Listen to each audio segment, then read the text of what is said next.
All right, so as we pass the baton, I always like to pass the baton, but first off, I just want to thank everyone for showing up. We love this opportunity to recognize everyone within our organization that makes an impact for our students, and this is definitely one of those groups tonight. So I'd like to welcome up one of our amazing district staff members here, and that's Crystal Fielstra. Come on up.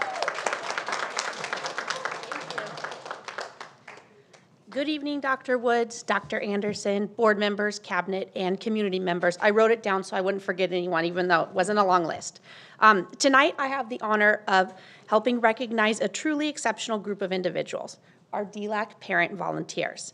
These dedicated parents represent our parent community, and they give their time, energy, and voices to advocate for our English learner students.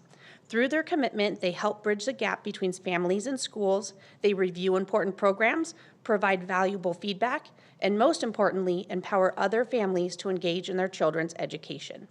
Thanks to their efforts, our district continues to grow in its ability to support English learners in meaningful ways. We actually have, as you can see on the list, 14 parents who not only come volunteer, but have been elected to positions on the DAAC board, which grows every year.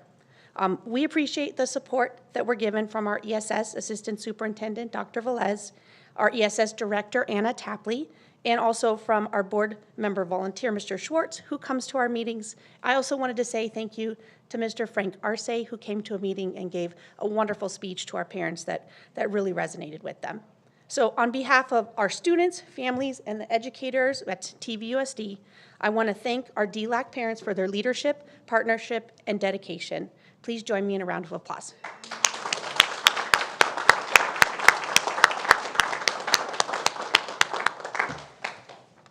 All right, I think we're going to call names now for certificates. All right, first up, we have Mei Ling Q.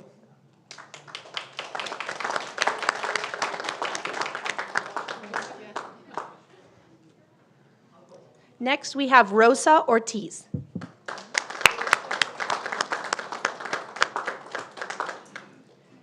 Next, we have Mei Zhu.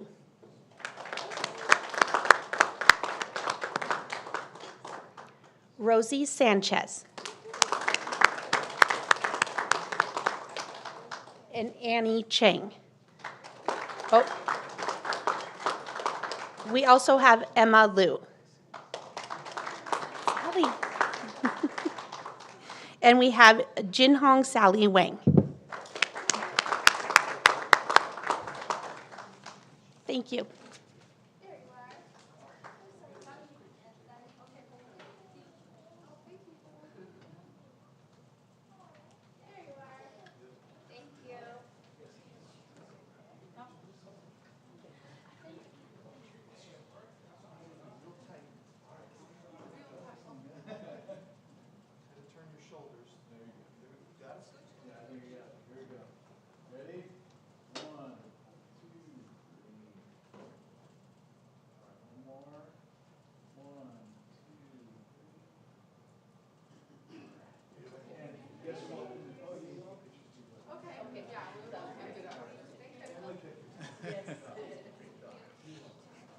All right, so those are our recognitions tonight. We want to thank them. I didn't know that this team here works just amazing, wonderful things for our district, and we appreciate them being so involved and working with us as a school district, so we appreciate that. So if you'd like to stay, we have other recognitions. We're going to be able to take some pictures over here, but that's it for tonight, so we appreciate it. Thank you very much.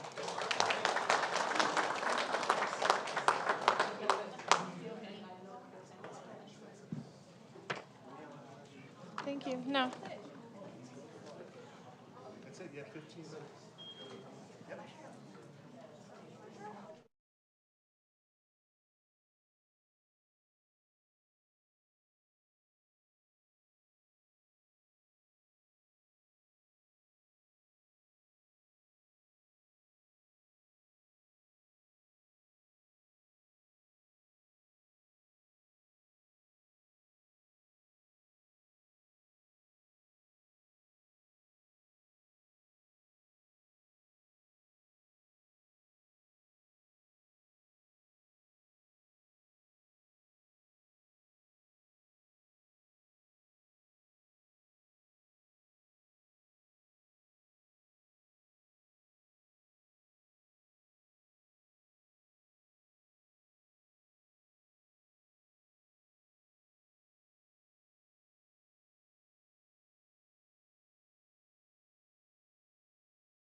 Okay.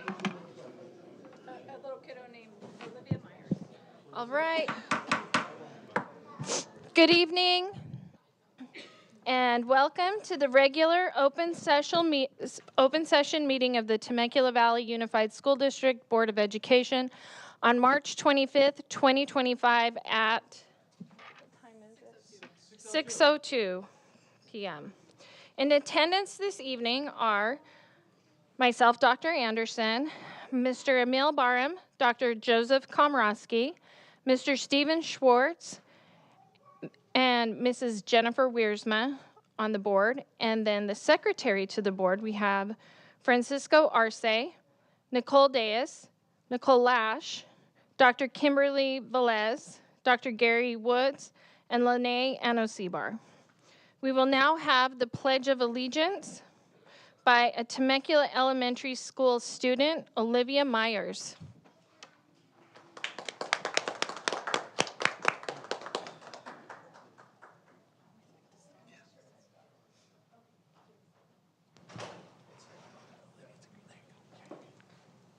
I pledge allegiance to the flag of the United States of America and to the republic for which it stands, one nation, under God, indivisible, with liberty and justice for all. Olivia. Okay. We have something. Thank you so much for coming and doing that.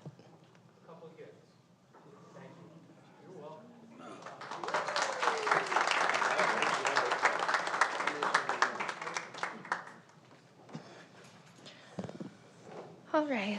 At approximately 9:30 p.m., the governing board will determine which of the remaining agenda items can be considered and acted upon before 10 p.m., and may continue all other items on which additional time is required until a future meeting. All meetings are scheduled to end at 10 p.m.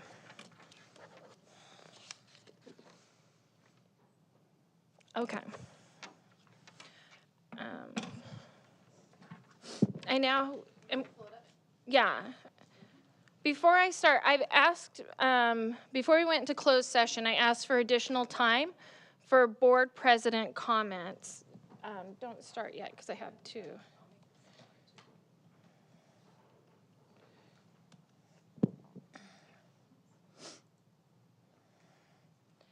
Okay.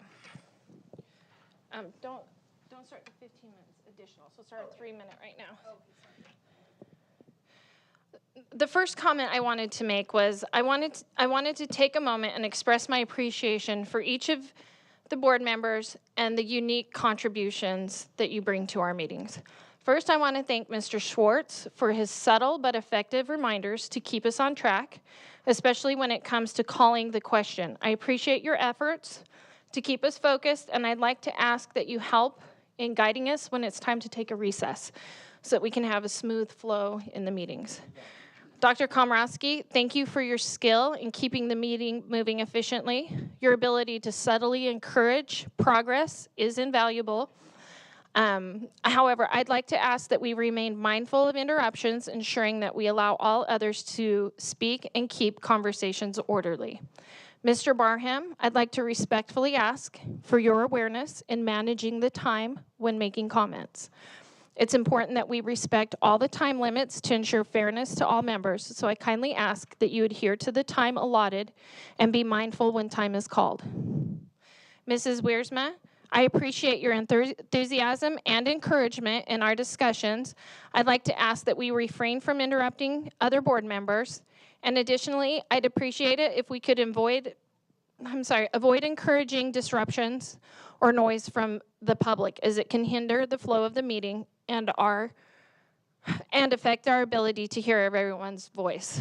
Lastly, as the board president, I recognize that I too get caught up in the details and miss the time. So I ask that you continue to remind me if I inadvertently interrupt, which I have, and please feel free to call time when necessary, as I tend to focus on reading statements and may not always be watching the timer. I believe that by working together in this way, we can continue to ensure our meeting remain professional, efficient, and respectful. So thank you for your cooperation with this. All right. And then the next thing, I asked for an additional 10 minutes, 15 minutes, so you can stop the timer now. And if there's anyone here that hasn't received a packet, this has been emailed out to the public, and you can request an email or you can pick it up right now. But I feel like there's a lot of confusion in the community, and I want you to know why I need this additional time. So go ahead and start.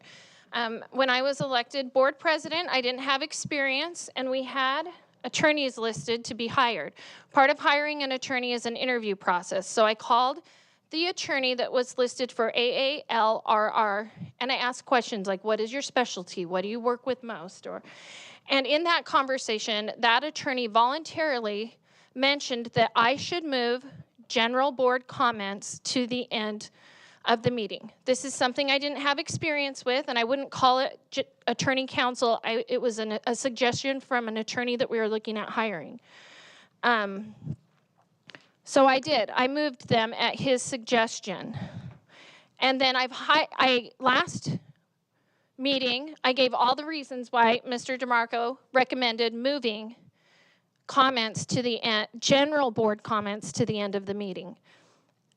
There's still a lot of confusion about general board comments. Some members of the public, I had to meet with them personally, and they said they were under the impression that I had limited free speech or hindered all of public comments, and they thought it would be a good idea if I explained how to understand, if I explained how public comments work in a meeting. So, if you don't have one, there is a sample agenda, and this is last meeting sample agenda. It's the agenda from last meeting. The highlighted in green, these are the sections on the agenda where public comment is allowed. 3 minutes per comment, maximum 30 minutes allowed. A breakdown of public comments on this sample agenda, it would have been 13.5 hours, but because I added a section for student comments, I increased the time to 14 hours of public comment that could be allowed at the last meeting. The other shift, I moved public comment, I moved a section called General Public Comments from item O to item R on the agenda. I did this at the suggestion of an attorney. He wasn't giving legal counsel, he just suggested it, and he gave me his reasons. I thought they were valid. I spoke with security about the reasons, and I also spoke about some administration, and everyone was very supportive about moving general board comments to the end of the agenda. Can you scroll up? So allocating time. Board member comments, we allocated 3 minutes for their comments, totaling 15 minutes that is allocated on the agenda. So the board member gets 15 minutes. The president gets an additional 3 minutes. The teachers union used to have, I think, 10 minutes. We brought that back, their spotlight. Each union gets 3 minutes each for a total of 3 minutes. So I want to just summarize the public comment. The time for the public to comment that is allocated on this agenda is 14 hours. Remember, it was 13.5, but I added a half hour, so now it's 14 hours. The total board comment time is 18 minutes, and the total union time is 6 minutes. I just want to let people know, the total time for public comment can vary depending on the number of information and action items. So this is just for last agenda meeting. The last thing I want to say, my first meeting after I moved public comments at the recommendation of an attorney we were considering hiring, I received many threatening emails. Some emails said, if you don't move public comments back to the first, we're going to sue you. That right there cemented public comments at the end of our agenda permanently, because if I move forward with people thinking that they can send threatening emails using bad language and saying I'm going to sue you, then I've set a precedent for the next 4 years that if you harass me via email, I'll give in and I'll move the comments back. I even discussed moving comments back, like, should I just move them back? And when I talked to several professionals, they agreed, you can't move them back now because then I set the precedents and I'm going to increase the number of threatening emails and hysteria around where public comments are. So right now, public comments will remain at the end because I really do want to have 4 years of non-threatening emails. If there's any questions, you can email me. This agenda or these papers have been emailed out to the public. We can make them available as well through the district, and there's extras in the back. So that's it.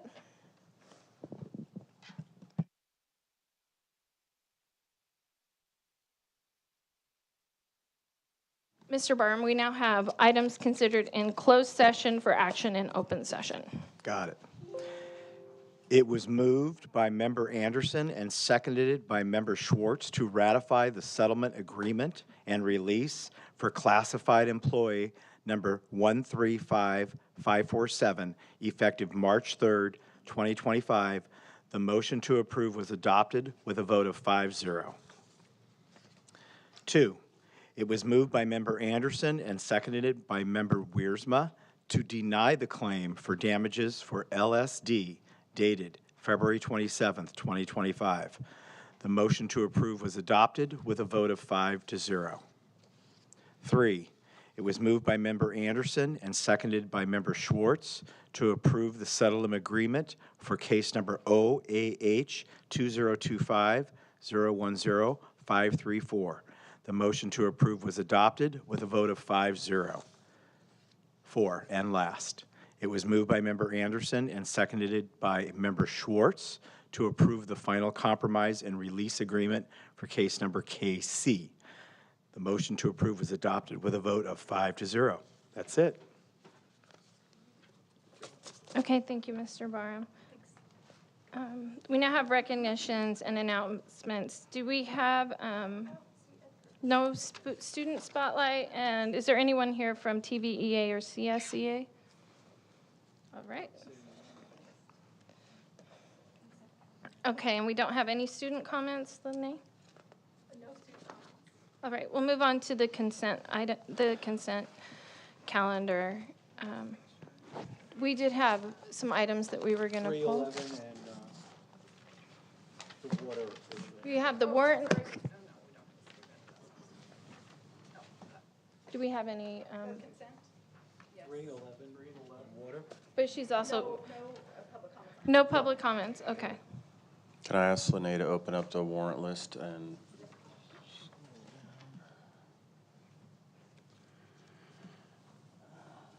Thank you. And when you do, please scroll down to utility water when we get it on the right-hand side. I forget what page 6.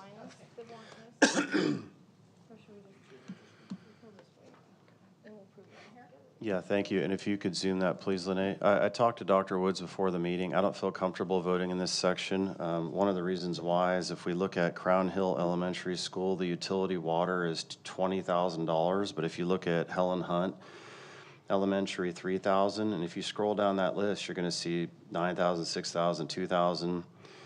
So Crown Hill Elementary School at $20,000, and then Temecula Valley High School at $10,000. I mean, this is just my ignorant question, but did somebody leave the water on for a month? Or like, there's a disparity, and I just want the district to speak to this. And I caught this, today. It was last minute, but I still caught it. So I think Dr. Woods said it's a possibility of pulling these out of it, but we'll see. And then we go down to Eastern Municipality, and I'm guessing it's just because it's Northern Temecula, so we have to go with a different water company. And there, they clock in at much higher rates also than some of the other schools. So if somebody at the district can speak to this, and if not now, maybe next meeting, I just don't feel comfortable voting this in. Okay, thank you, Dr. Komrosky. Mrs. Lash, I know you looked at this real quickly this afternoon. So it's the end of March. This is us increasing existing purchase orders to cover our expenses for the rest of the year. So this is not the total that we pay for the year. We set up a purchase order back in July for every single school site for their water bills for the year. Crown Hill, there was a typo, so we didn't set it up for enough. So the total for Crown Hill's budget aligns with other elementary schools of its size. I think our projected total to spend on Crown Hill is $26,000 for the year for water. This is just one incremental increase to make sure that we're covering our bills as they come due. So this is just a purchase order that we pay bills against, right? And so we have to increase the purchase order so that there's enough left, so when we pay the bills as they come due, the remaining balance is sufficient. So all of these are adjustments to an existing purchase order in order to cover the cost of the bills. In fact, we have energy managers who log our every single utility bill into special software that looks for anomalies, such as water leaks underground that we can't see, which we did have at Summit Academy actually this year. We had a water leak at Crown Hill. I think that was in a memo to the board a few weeks back where we were losing, I forget how many gallons a day, but we can't rip up the campus until spring break. So that work actually started yesterday to fix the water leak at Crown Hill, or not Crown Hill, Chaparral. So anyway, we are monitoring every single rate and every single water usage, and it's how we find things that we can't visibly see. Sometimes, Great Oak, for example, we had to drain the pool this year because we redid the pool, and that came at a significant water cost. But we are monitoring these every single month through our energy management department. And this, again, is not the cost for the whole year. This is just the incremental increase to get us through the end of the year on these purchase orders. So that's why there's differences in each one. It's an increase, it's not the total. But I'm happy to send you the total by school site if you would prefer.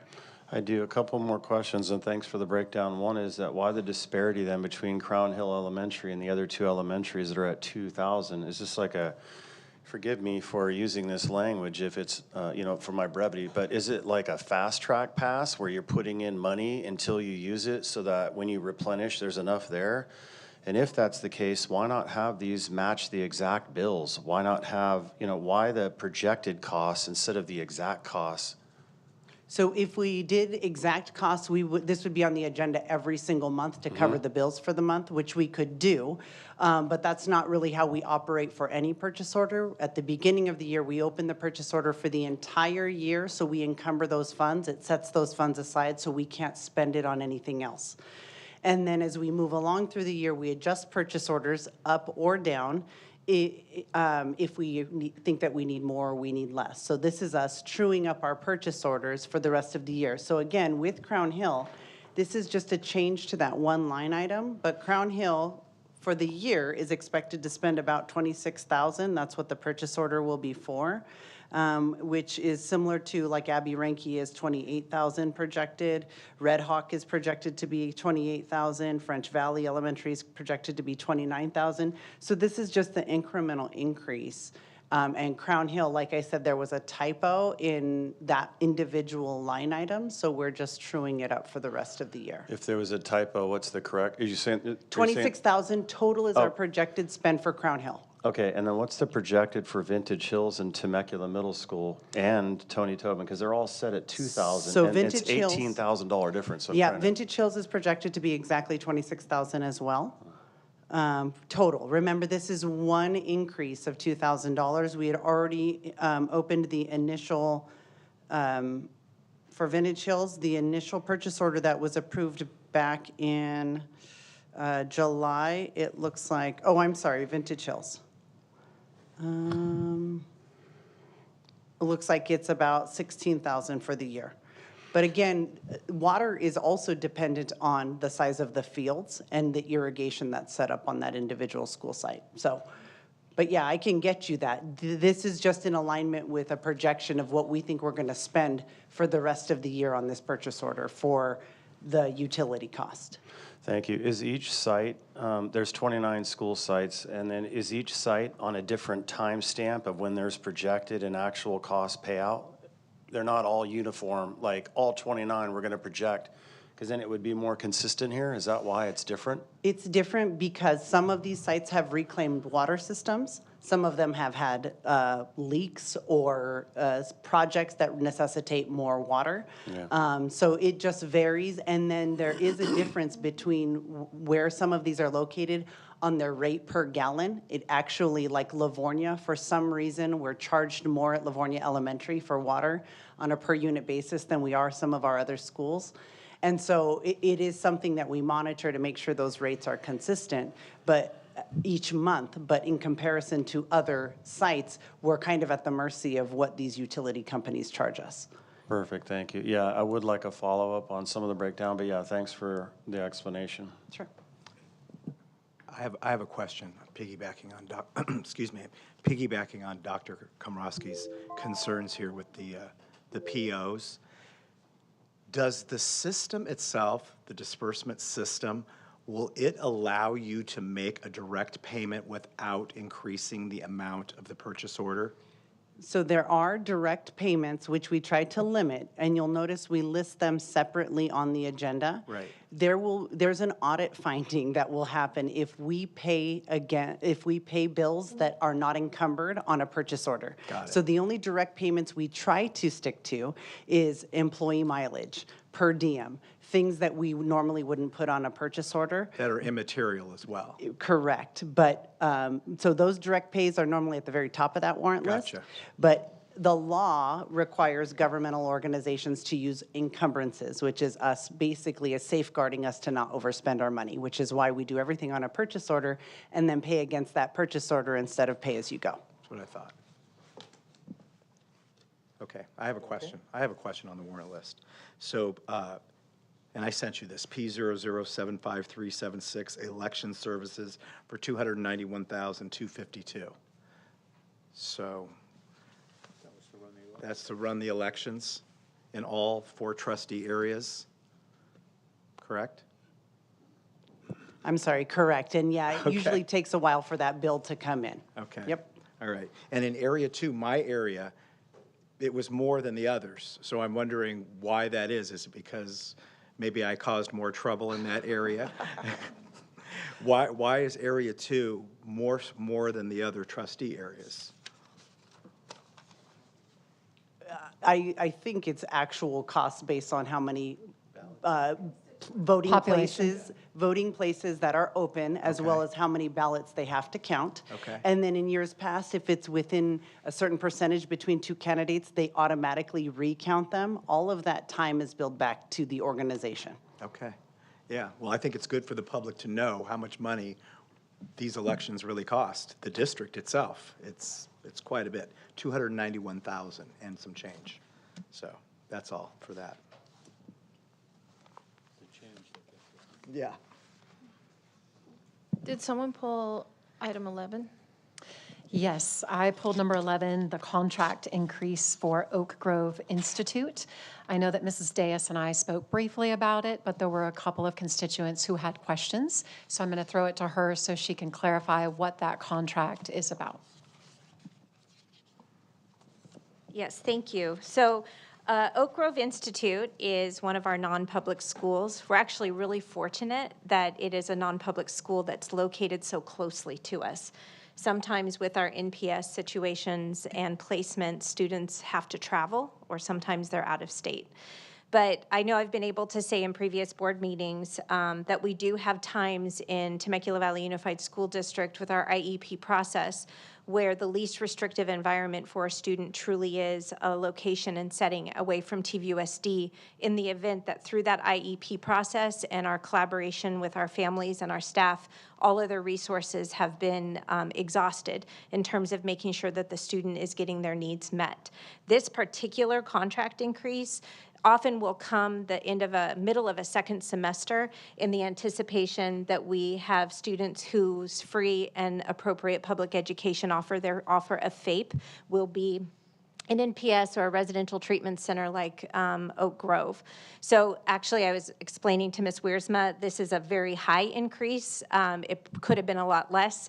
We worked on it in our office today to double check that. But with the potential of a couple students moving to Oak Grove, with that being their offer of FAPE, and with some of the other services that we utilize for Oak Grove, it's just like Mrs. Lash explained. These encumbered expenses, if they're not utilized, will remain in our unspent. It's just opening up the amount for more so that we're not stalled in our ability to support students if the IEP team agrees to this being the right placement.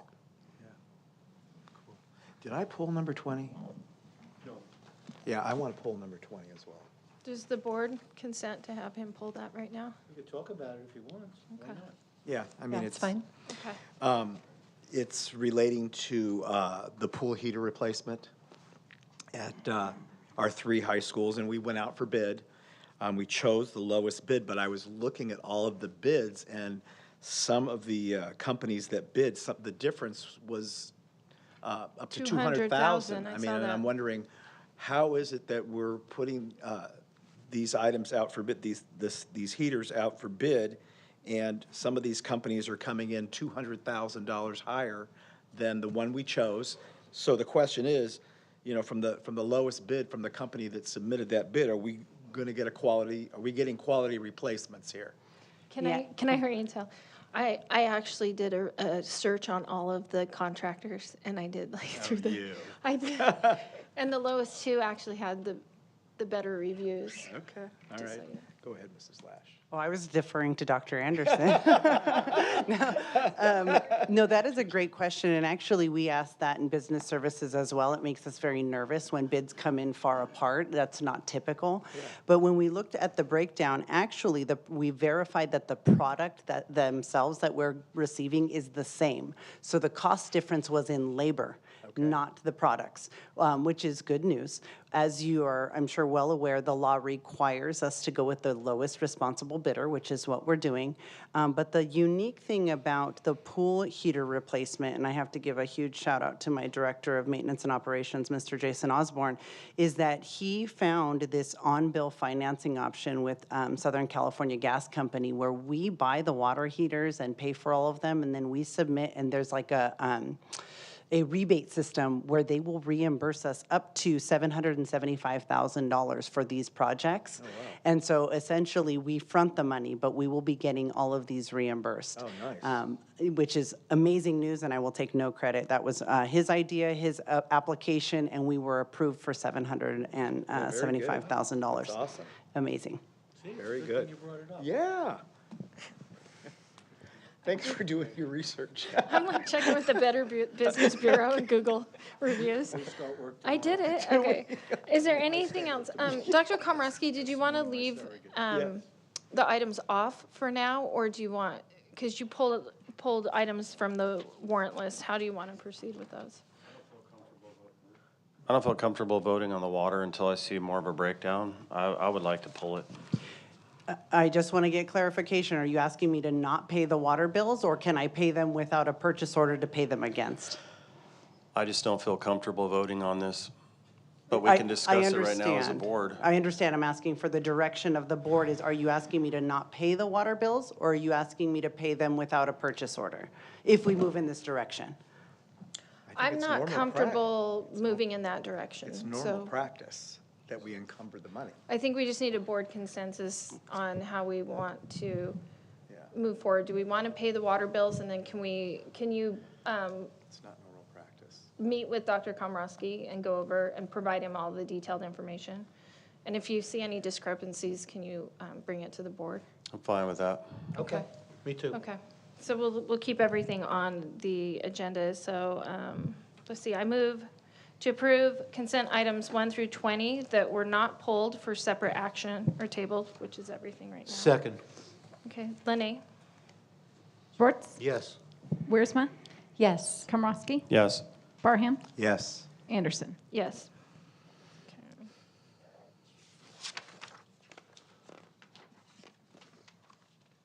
All right, okay. So the next items are action items.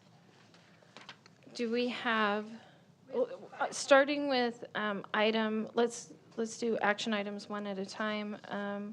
So for action item number 1, do we have public comment? No. Okay. Dr. Woods? Yes, these were the two items we presented at the last meeting, dealing with who can sign a contract, adding our assistant superintendent, and also creating an environment where I can provide a designee to sign contracts when needed, both updates to policies. I'm going to make a comment. We're open for debate. Open for or debate. Comment. It's not really a debate. Or but comment. Yeah, it's 2 minutes. one of the things we decided behind closed doors was we were going to make a concerted effort as a board before we agendize any item in terms of policy to give it a first read or a second read so that we have time as a board to process what's being proposed, and it will also give the community a chance to engage. And some of these items will be trivial and some will be more significant or controversial. But if we can agree after a first read that it's, not, that it's insignificant, and we can always vote on those things right away. But out of respect for each other, we're not going to just agendize items. We're going to bring them as reads so that we can talk about them as a board, and it gives the community a chance for process and engagement. Mr. Barr, and you're referencing because this is a second read. Yeah, exactly, because Dr. Woods brought this as a first read last time, which I thought was a good thing. Okay. Is there any other? No, Okay. I was going to call the question. All right. I move for a second reading and approval of revisions to board policies. Do I have a second? Second. Lene? Schwartz, Yes. Wiersma, Yes. Komrosky, Yes. Barham, Yes. Anderson. Yes. The motion was adopted unanimously. Okay. Let's see. Amendment to administrative. Is this yours as well? Yes. Dr. Woods? Okay. It is. This item came to you. Oh, I'm sorry to interrupt. Do we have any public comment on this? Okay. This item came to you at the last meeting. I asked to postpone the meeting. I had a couple of matters I wanted to resolve that you're aware of in closed session.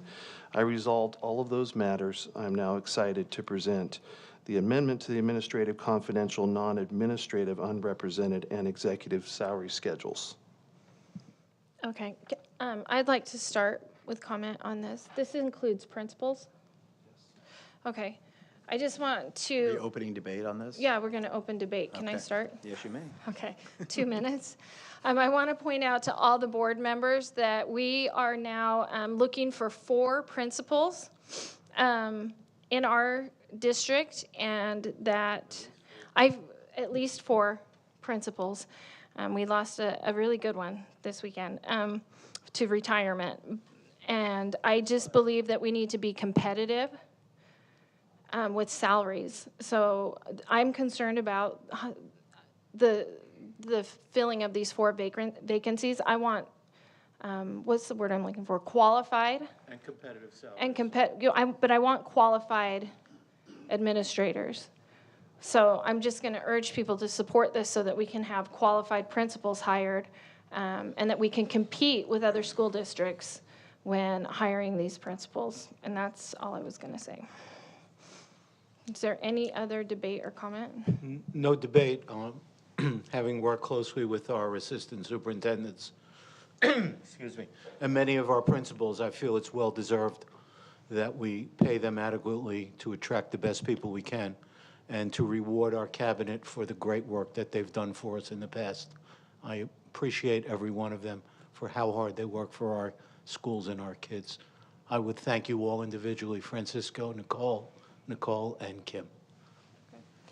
Is there any more comment or debate? I have a few comments. Okay. First of all, I want to say that I definitely appreciate our TVUSD management. I was glad that we could pass through raises for our teachers, CSEA. We are grateful for what you do.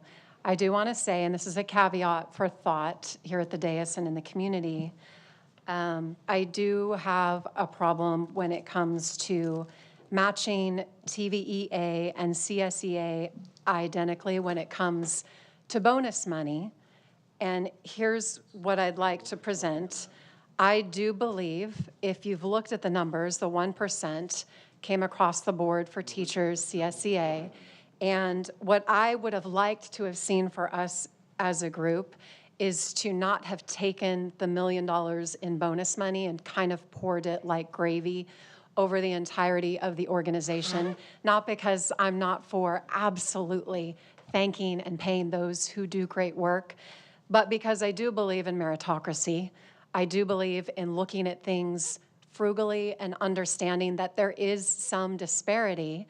There are individual contracts that are offered when you look at our principals, and I agree with our president in saying their stars, I would say 1% and more, because I know they shoulder so much in the trenches. But when you look at the entirety of the group and then you go to cabinet, my thought is really that should be separated. They're different contracts. And further, we've not had the opportunity yet to do our superintendent's review. I think that should always come first. It's actually the job of the president to ensure that that happens. And to me, that makes sense to go through that before just kind of giving the raise and then the bonus money. What I would propose here, and I might be standing alone in my principles with it, but I would like to give 1% across the board. What I would appreciate is the board taking the extra time to look at the bonus money and the need for $100,000 for buses, the field trips, the girls stunting in sports. There's so many things that could be done, and I think it's worth having that conversation. Thank you. Mr. Barham? Yeah. Mrs. Wiersma, I agree with you on, first of all, the superintendent's review. The issue is what criteria are we basing that review on, because we really don't have anything in place. I mean, we have something, what was that? We have an old Well, we have something, but it was, document. yes, it's an old document, but it was this, what the superintendent himself put together were his own goals. So we're basically reviewing him on his own goals. We need to, and we are going through this right now in our accountability subcommittee, where we are trying to bring accountability in a concrete, measurable, and quantifiable way to all of the members of the management team, from principals all the way up to the superintendent.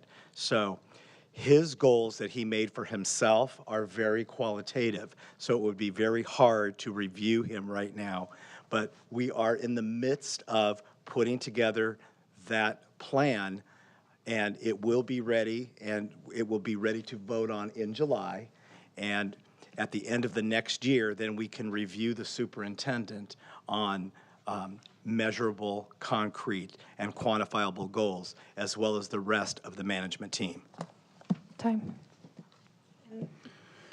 I'd like to separate out the superintendent from the district staff and then evaluate him, because one of our most important job duties under CSBA guidelines is to evaluate the superintendent. And this is no secret to members of the community. I voted to bring Dr. Woods on. I like Dr. Woods, but I won't give him a raise until he's evaluated. And that's just me being principled under CSBA guidelines, even if it's under old standards. I emailed Dr. McClay in March of 2023, and I looked at the guidelines. In my opinion, they're so general. It's easy for us to set this up next meeting, look at it, go in closed session, look at the generalized guidelines that we've had that, in my opinion, are outdated, and evaluate him, then give him a raise. If we do it backwards in terms of accountability, I'm sorry, I'm just principled enough that I don't want to do that. And I think it's an easy evaluation because they're outdated. Then we evaluate him on his new goal standard. Well, actually, as a board, we come up with those, and he may have created those goals on his own, but we as a board have to approve, okay, how do we want to evaluate him? And if we agree with his goals, then we do that for next year. But this time, I think you can't give somebody a raise unless you evaluate them, and that is he's our only employee. And this is our highest duty, is to be able to evaluate them. In terms of the assistant superintendents, I thank them for all their hard work. And this is, again, transparency to the public because it's in the newspaper. One is being investigated. That investigation's ongoing. Another one got the highest award in the Riverside. So I'm splitting the difference there and leaning on the side of rewarding all 4 assistant superintendents because you can't pull one from the 4. So that's a shout out to Dr. Velez with getting this outstanding award. So my thought is to increase the rest of the district and hold off on the superintendent. Next meeting, go into closed session. If we have to go in an hour early, I'm fine with that. Then the public knows, yes, they have evaluated. Was that a motion? Is there a second? Second. Lene, the motion was made to take this into closed session. Next meeting. Schwartz, No. Wiersma, Yes. Komrosky, Yes. Barham. No. Anderson. No. So then I move to ratify and approve the administrative, confidential, classified, non-administrative, and executive salary schedule. Was there any? Second. Okay. Lene? Schwartz, Yes. Wiersma, No. Komrosky, Sorry, can you repeat that motion, Dr. Anderson? Is it the one that okay. Yeah, so I'm sorry, I should have clarified. The motion to move to closed session next meeting failed. And then, This is a motion now to erase but all everyone of it. still has 2 more minutes on action item number 2. Did you want to make another 2-minute comment before we move? No, just clarification. So now the new motion is to give the raises to everybody in item 2, right? Yeah, Including and the superintendent. Can I make a comment, and then I'll open Sure. it up for everybody else's? This motion is to ratify and approve the salary schedule. So I've looked in, I know that like Nevada and Utah, I'm familiar with the salary schedules. I feel like the salary schedule, I might want some help explaining this. Would it be Mr. Arce that you can explain how the salary schedule works?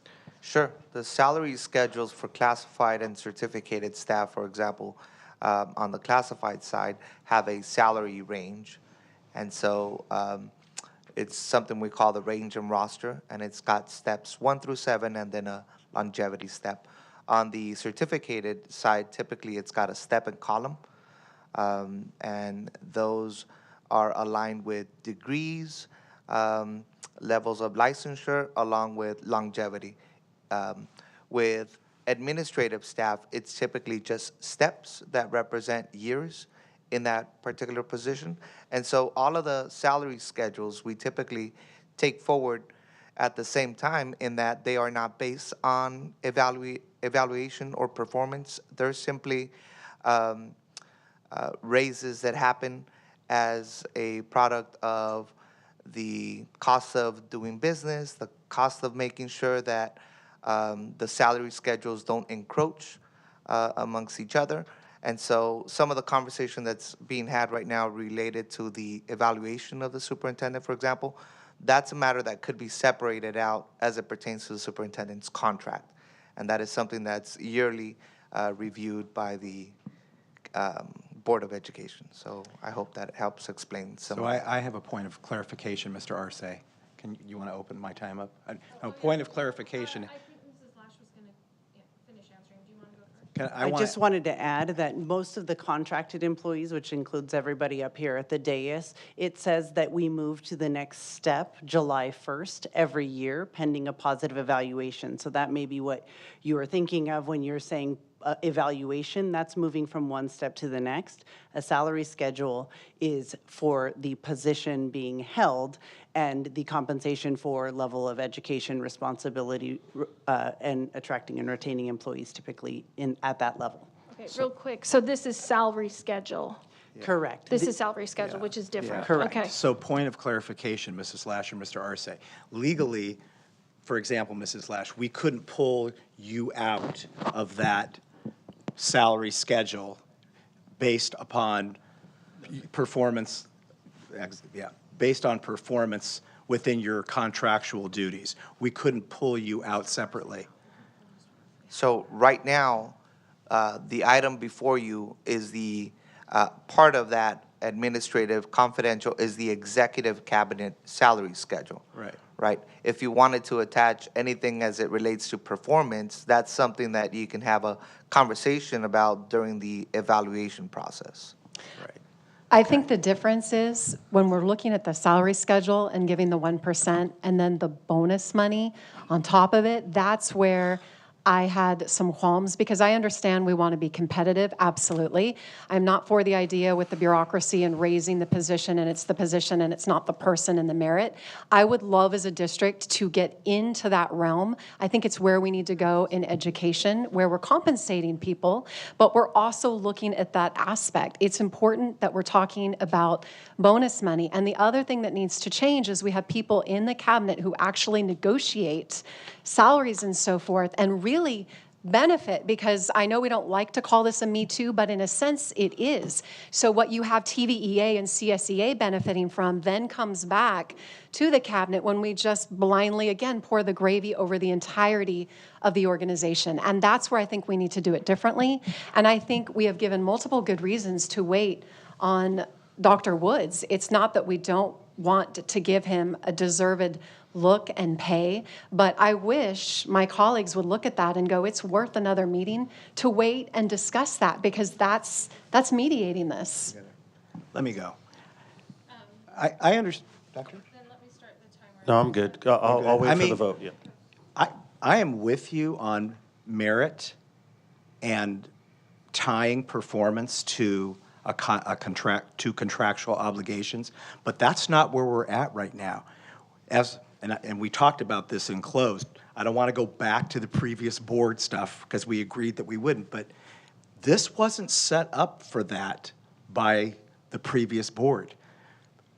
We're new here, and all I can see is, quite frankly, I'm just going to say it, Dr. Wood's working his ass off, okay? This man works so hard. The progress that he's made and what he's done is from what I can see from my working with previous superintendents, this man deserves a raise, okay? And if we want to separate that out for next time within our subcommittee and accountability, which we're working on, I'm good with that. But I've been here 3 months.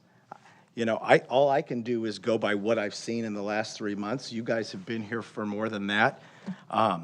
But he deserves a raise, and they all do. I mean, I'm here every day for hours working with these people. These people are fantastic. We're making progress here, and We're not denying that. It's the 1% and the I bonus. understand That's that. what I wanted to talk about as a group. I get it, and I am with you, and I'm with, we can talk about that and pull that out, but not this time. We've got to do it next time when we set up our accountability systems, and we're in the midst of doing that, because if we do it this time, it's not fair. That's how I see it. Thank you. I'm hearing all this, and I still think it's a formality. Yeah, you might say he deserves a raise. I might think he does too, but as a board, we have to execute, in my opinion, an evaluation. We have not done that. But based on what? So, Based on so I what? think that we have an idea, Okay, a let's consensus. call the question. We're going to call the question. I move to ratify and approve the administrative, confidential, classified, non-administrative, and executive salary schedules 2024 through 2025, effective July 1st, 2024. Second. Lene? Schwartz, Yes. Wiersma, No. Komrosky, No. Barham, Definitely yes. Anderson. Yes. And on the upside, we will now be competitive with hiring 4 new principals. Okay. Item number 3, review board compensation. This is your opportunity now to discuss if you want, I think the grand total is about $10. Okay, May I speak? yes. Last year, at the end of the semester, we received a petition from the students to have a student board member. We had a committee, a subcommittee here, work on that process. Last month, Lene sent out the applications to our high schools. And I want to read a letter I got from one of our high schools. This past week, I released the applications for the student board representative. In doing so, I also personally recommended a few of my students to apply. However, their response was not positive, and this is why I am writing this email. In speaking with them, they shared several concerns. First, they expressed how embarrassing it would be to sit and be associated with a board of adults who seem more focused on their own social and political standing than on the current issues campuses are facing. Additionally, they fear potential backlash from their prospective college admissions due to this association with a school board that has had negative national attention.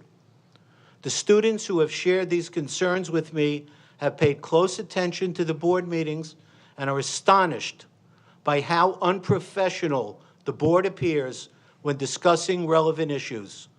This overall led to the students expressing to me that they wouldn't apply for this position due to the concerns expressed above. I vote no on a pay raise for this board. So I actually responded to that letter as well, and I wish I had the copy of it here to read to you, because I wrote back and I said, you know what?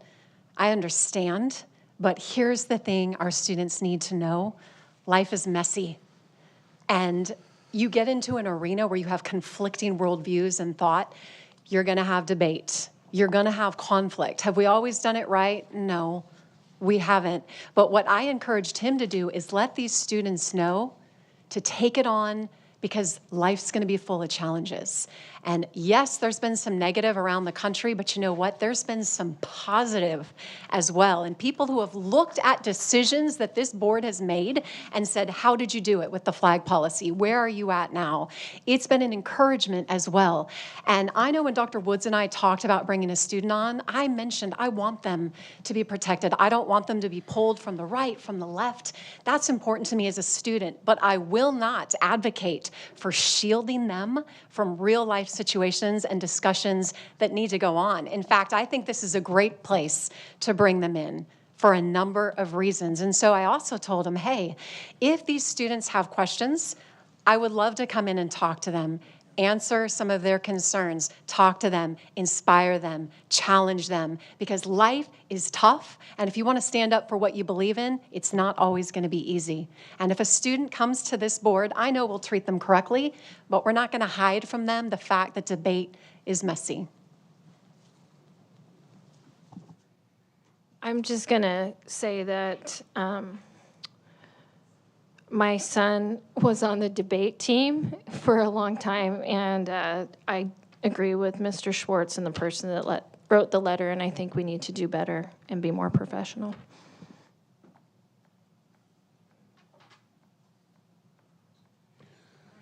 Call the question? Emil was mic'd up. Were you going to speak, Mr. Barnum? Oh. I agree with we need to do better as a board, and I've also been approached by students thanking me for defending their innocence in the school system and empowering parental rights.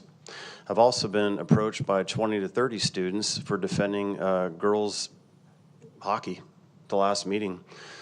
And I understand that a student wants to sit on this board. In my opinion, it's an honor, because there is iron sharpening iron up here. And you know, in the previous past 2 years, it's been a cultural battle of parental rights, you know, reducing political and social activism. And that just comes with the territory, but especially in Temecula, when we have a valley that has predominantly traditional family values. So the student has to know when they come in here, you might be faced with, you know, hearing difficult board situations, but that shouldn't hinder you. That's just a part of this political process. And this influence that we have over the community, it matters. And that's why we're sharpening each other on the dais, including today in closed session. All of us did that very thing. So I would encourage the student who wants to sit here, and quite honestly, if a student is that disparaging, no problem. Let's rotate it monthly and get multiple students up here. And then you have more of a diverse, you know, population of students up here. So that's my thought on that. Yes, call the question. You want to read it? Yes. I move to approve a 1% increase to the Governing Board of Education stipend resulting in a $10.35 per month per board member increase effective July 1st, 2024. Do I have a second? Second. Okay, Lene, call roll. Schwartz, No. Wiersma, Yes. Komrosky, No. Barham, No. Anderson. No. The motion fails 4-1.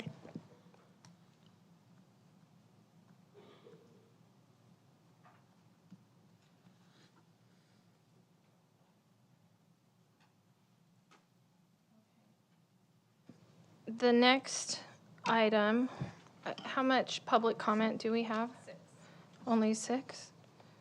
Okay. We take a 5-minute recess Please. before the comments. Thank you. I second a 5-minute Thank you. recess. Okay, 5-minute recess. Thank you.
All right, we'll resume the meeting. Can someone step in the back and grab Dr. Komorowski? Oh, yeah, sorry, please.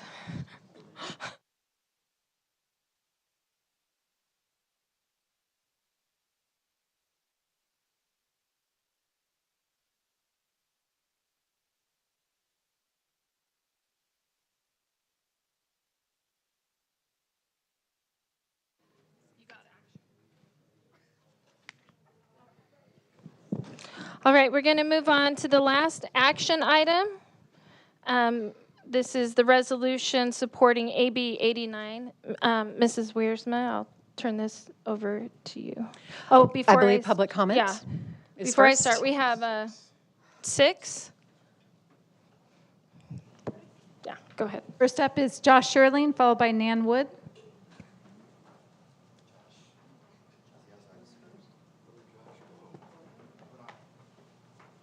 Josh Sherling? Okay, Nan Wood?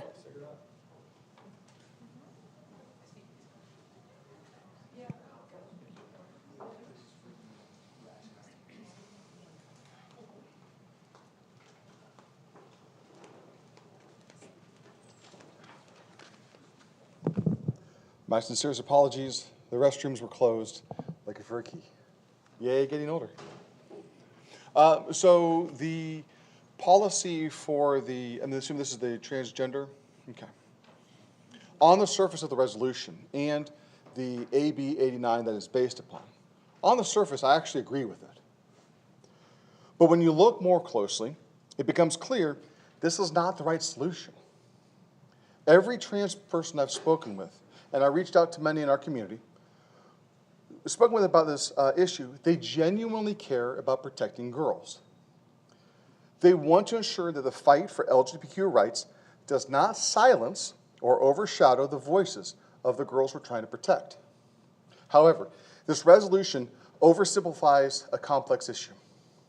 In its simplicity, it becomes cruel. It opens the door to political transphobia by normalizing restrictions on small, vulnerable, and already marginalized group in our society. Let's be honest about the facts. Out of more than 500,000 college athletes, less than 10 are transgender women. That was from the president of the NCAA. This isn't an epidemic. It is a rare and highly individualized situation. But this resolution treats it as if it were a national crisis, and that it's misleading at best. What's worse is that this resolution was written with no public process, no committee review, and no invitation for community input. It bypasses the very democratic values we claim to hold. It wasn't crafted to solve a problem. It was crafted to score political points. It's performative. It's a solution in search of a problem. A better approach would be nuanced and centered around fairness. One idea that a trans person gave me is that trans girls who have been on hormone replacement therapy, HRT, for more than 12 months are physiologically more similar to girls who aren't transgender and could fairly compete. In contrast, trans girls within the first 12 months of HRT might be restricted from playing contact sports. Another important factor would be at the age at which HRT began. Starting younger often results in greater physiological parity than with the other girl athletes. This issue deserves a thoughtful, inclusive dialogue.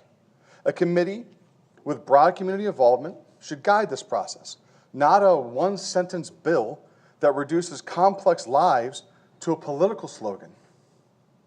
It feels more like political theater than a genuine attempt to protect girls' sports. This bill hasn't even made it out of committee up in Sacramento. So why are we rushing to publicly support a resolution that may not even survive legal scrutiny? Thank you. Nan Wood, followed by Jean Femia.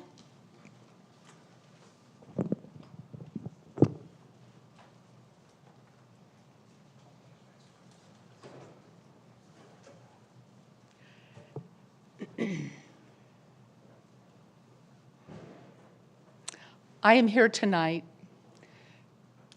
in support of the rights of all students to participate in school sports in a manner that aligns with their gender identity. It is vital that our schools foster an inclusive environment that respects and honors the identities of transgender students. California Assembly Bill 1266, enacted in 2013, supports this fundamental principle by allowing students to participate in school programs and activities consistent with their gender identity.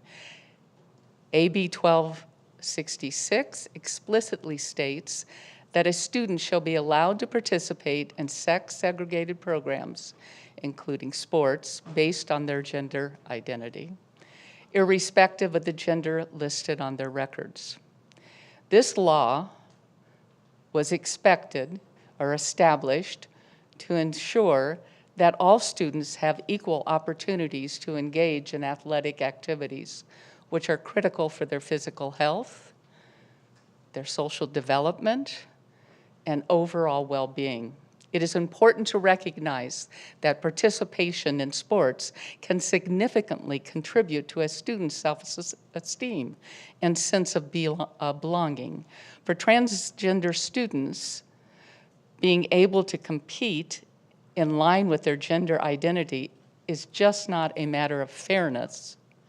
It is an essential aspect of their identity and mental health.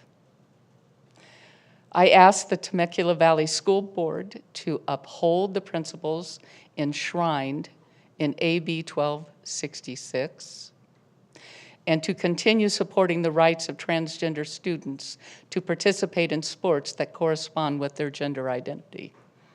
It is imperative that we cultivate an inclusive and equitable environment for all students, allowing them the opportunity to thrive both in and out of the classroom.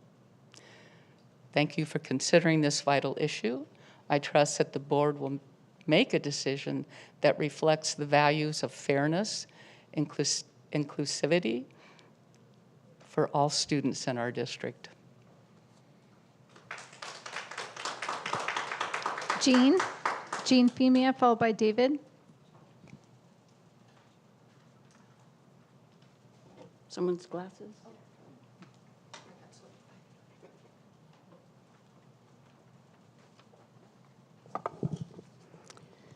Good evening. My name is Jean Femia. I'm speaking tonight because I'm concerned about the board's focus.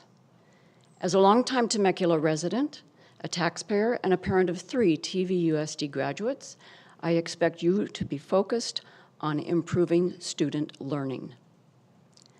That's all. Improving student learning. Anything that distracts you, our district staff, or our community from that goal should not be on your agenda. This resolution supporting AB 89 is a distraction. It does nothing for student learning. It does not address a pressing issue in Temecula schools. It is purely political. I've attended school board meetings for the last 2 years, and I know many other people have attended or watched them. I ask you all, do we need any more political statements in our meetings or in our district? Do we need to stoke more division in our community? Over the past 5 years, the California legislature has introduced an average of 2,270 bills each year. Do we need to spend time deciding whether to support or oppose them? We do not. This resolution is a distraction, and I urge you to reject it. Please stop wasting time on distractions.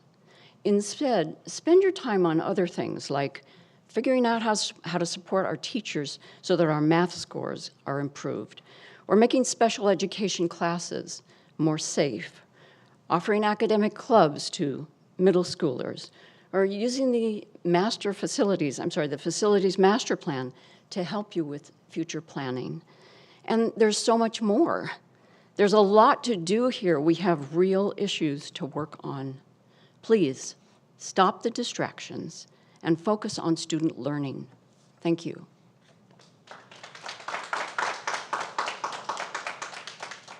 David, followed by Jennifer.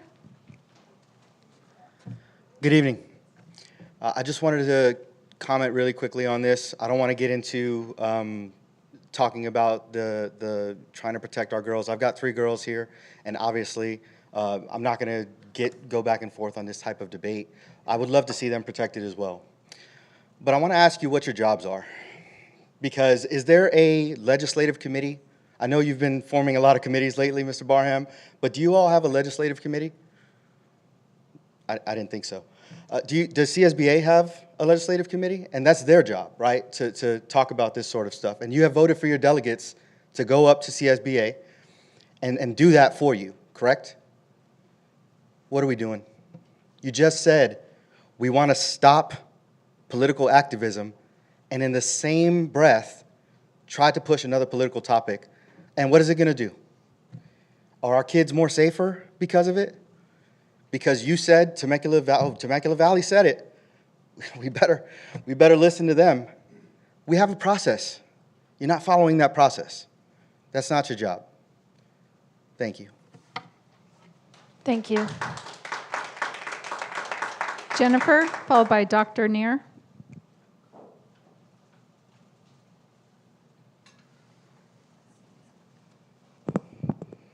Good evening.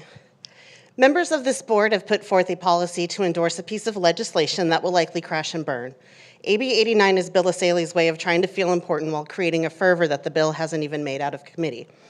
This is a distraction, but for sake of the kids, I'm addressing it. Per the Williams Institute at UCLA, 0.6% of Americans over the age of 13 identify as transgender. This includes male to female, female to male. The numbers are so low that crafting policy on this is a solution in search of a problem, and therefore government at all levels, it's an overreach.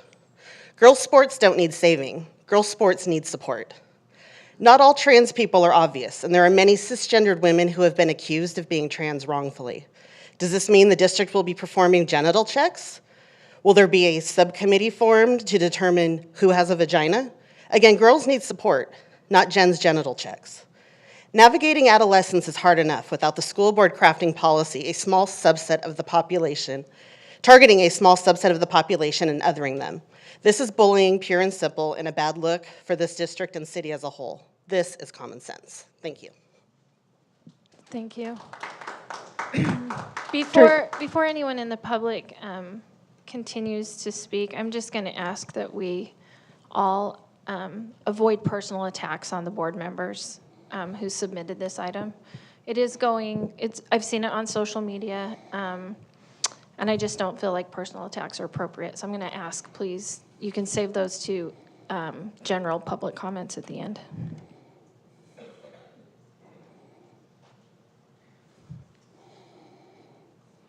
Good evening, everyone. Dr. Niregev here.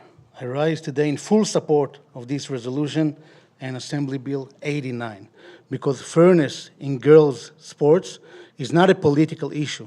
It's a matter of basic integrity, biological reality, and equal opportunity. It is that simple. AB 89 affirms what Title IX set out to protect over 50 years ago, that female student athletes deserve their own space to compete, to grow, and to win on a level playing field. Let's be clear, this resolution is not about exclusion, it's about protection. It protects the investment, safety, and scholarship opportunities of young girls who train day in and day out, often from the time they're very little, just for the chance to compete. We're not asking for special treatment, we're asking for what is fair and what is right. AB 89 does not ban anyone from participating in sports.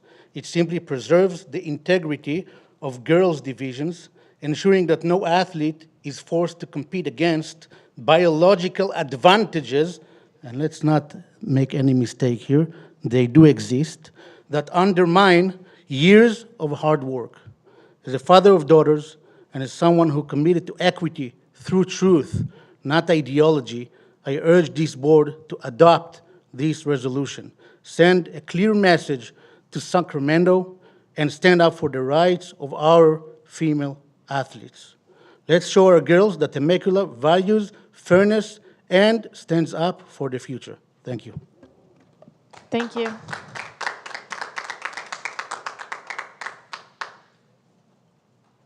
Okay, that's it. 3 minutes. Did you want to read your So let me action ask you item? this first before we get started. So Dr. Komrosky and I both brought this forward. How are you going to split the time? I'd like to have a full 4 minutes. I don't. Let's just have consensus.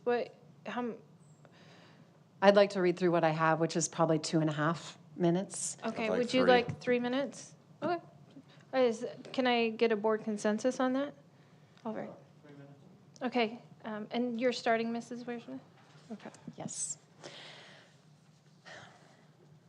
I think it's really appropriate during Women's History Month to acknowledge the fact that Title IX of the Federal Education Amendments of 1972 was enacted to protect women and to give them equal and fair opportunities with both academics and education. Under President Biden, radical changes were enacted, allowing biological males to be in women's locker rooms and compete in their sports, robbing them of equal opportunity, safety, privacy, and fairness. Now that President Donald Trump is back in office, he actually reverted back to the original Title IX, and he's requiring states to comply with it or risk being sued or lose funding. So what you actually have is a state and federal guidelines that are not aligned. That's a problem. Now let's look at California. We're not in federal compliance. And somebody mentioned this. Back in 2013, it was Governor Brown who approved AB 1266, which allows students to utilize the bathroom and locker rooms of their preferred gender identity and participate in a sex-segregated sport or activity of their choice. Subsequently, the California Interscholastic Federation, or CIF, created bylaws to allow for the same ideology. This is within our subject matter jurisdiction as board members, so it is important. And we are interested in protecting the safety and the privacy of our girls. Here in 2025, we have a boy who recently competed as a girl, securing the triple jump by 40 feet, which was 8 feet past the first runner-up, a biological woman. The point is that the press is saying he's or she's made history, setting the nation's highest mark for a female in the outdoor long jump, and will likely be crowned a state champion. So I'm sorry, but in my mind, this is an absolute travesty, not only for this young woman, but for her family and the years that they put in. Oddly enough, the law's never been challenged until now.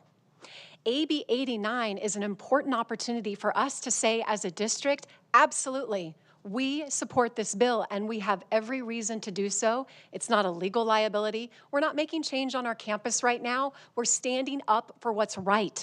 Local officials have a lot of power to send the message to Sacramento.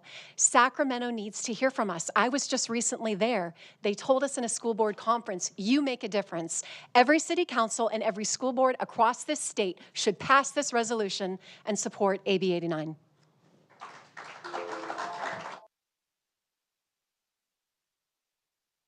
Dr. Komrosky. All right, thanks. Yeah, the context that we find ourselves in at TVUSD is that we just took a stand to save girls field hockey, not biological boys competing in girls field hockey. Just imagine the downfall. And I know one person said, yeah, what is it, less than 10 in NCAA. I don't know if you meant NCAA or NCAA. But all it takes is one. All it takes is one. If you're a father of a girl who competes for years and years and years trying to refine the skill of winning in fierce competition, to take a biological boy to just take that to shreds, and that's despicable. I'm sorry. That is wokeness, and the days of wokeness are gone, from the president to the top down. And our functional role as a school board, yes, unfortunately, sometimes outside of curriculum and math scores and reading and writing and all that, yeah, sometimes we do have to take a stand on social and political issues that divide our community. I was elected to represent the values of the parents of our community, and they don't want this here. And this is the irony of all ironies. Governor Newsom, quote, this is a recent, podcast that he did with Charlie Kirk. I think it's an issue of fairness. I completely agree with you on that. It's an issue of fairness. It's deeply unfair. I mean, imagine me and Governor Newsom agreeing. Well, we do. We do on this. I'll take the diplomacy where I can get it. So then on top of that, and this is directed at you, Dr. Melinda, Jen quoted the MLS Martin Luther, or MLK Martin Luther King about an athlete right now. That's being represented in a lawsuit by Advocates for Faith and Freedom, who's representing our school district pro bono. Well, you were endorsed by Kate Sanchez. I don't know if you know that Advocates for Faith and Freedom gave that language to her on the assembly level. And in your quote on social media, for your endorsement, you said, "I'm beyond excited to receive the endorsement of Assemblywoman Kate Sanchez, a passionate leader who's made such a positive impact on our community. Her support means the world to me and reflects our shared commitment to building a brighter future." I would ask you to stand with her as she fights in the assembly level. And if people don't know, the functional role of local control, we have an ability to make a stand. And it's not just us. There's going to be other school districts making a stand. And when that happens, the assembly has more oomph to pass this in and cross the line of Republicans, Democrats, Independents, to where all of them say, you know what, we do want to make this stand. And that's how important this is. So let me see how much, 30 seconds. Yeah. This is, AB 1266, this is over 10 years old. In my opinion, it's antiquated. Times have changed. Like I said, from the president down, from the governor down, from the school board local control up. And if this passes, will you stand on the right side of history? I urge you to vote yes with us and stand with these girls and protect them. It is fairness, and it's about safety as well. Thank you.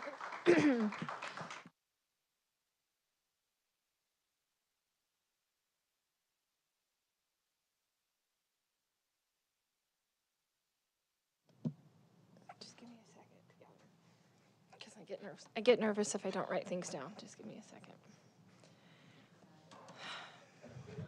second. So I do want to, I have a friend here tonight that helped me work hard for the one endorsement that I actually worked for, and that was from Kate Sanchez. And she has something on her social media that I think says how most of us feel. And the last thing I'm going to say is, my undergrad degree is human zoology with a human biology emphasis, and I did my senior research on sexual dimorphism. And I've stayed current in these topics, and I look at all the research coming out of Europe and other countries. And I'm a little bit of a utilitarian myself, and I believe in the greatest good for the greatest number. Thank you.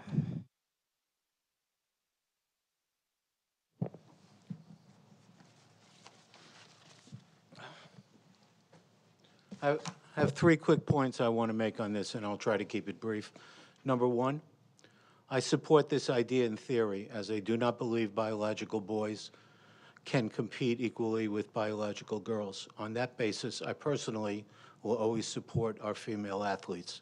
Number 2, this bill is flawed and discriminatory because it provides no solutions for a segment of our student population. This bill will have no effect on TVUSD at this point in time, as there are no trans athletes competing here in TVUSD, to my knowledge. This bill does not provide a solution, only a ban, and I am not a fan of legislation that attacks instead of creating solutions. CIF and the state could create a playing field that supports trans athletes, but that's not what this bill does, nor does it even suggest it. It only bans, and I am not a fan of that way of thinking when it comes to supporting our entire student population. Number 3, David, on your point, as a member of the CSBA Legislative Committee, we will be discussing this bill in Sacramento on Friday. We have delegates from all over the state. CSBA will talk about the bill, and we will decide how we want to support it, not support it, take no position, support it with amendments. That is the role of CSBA.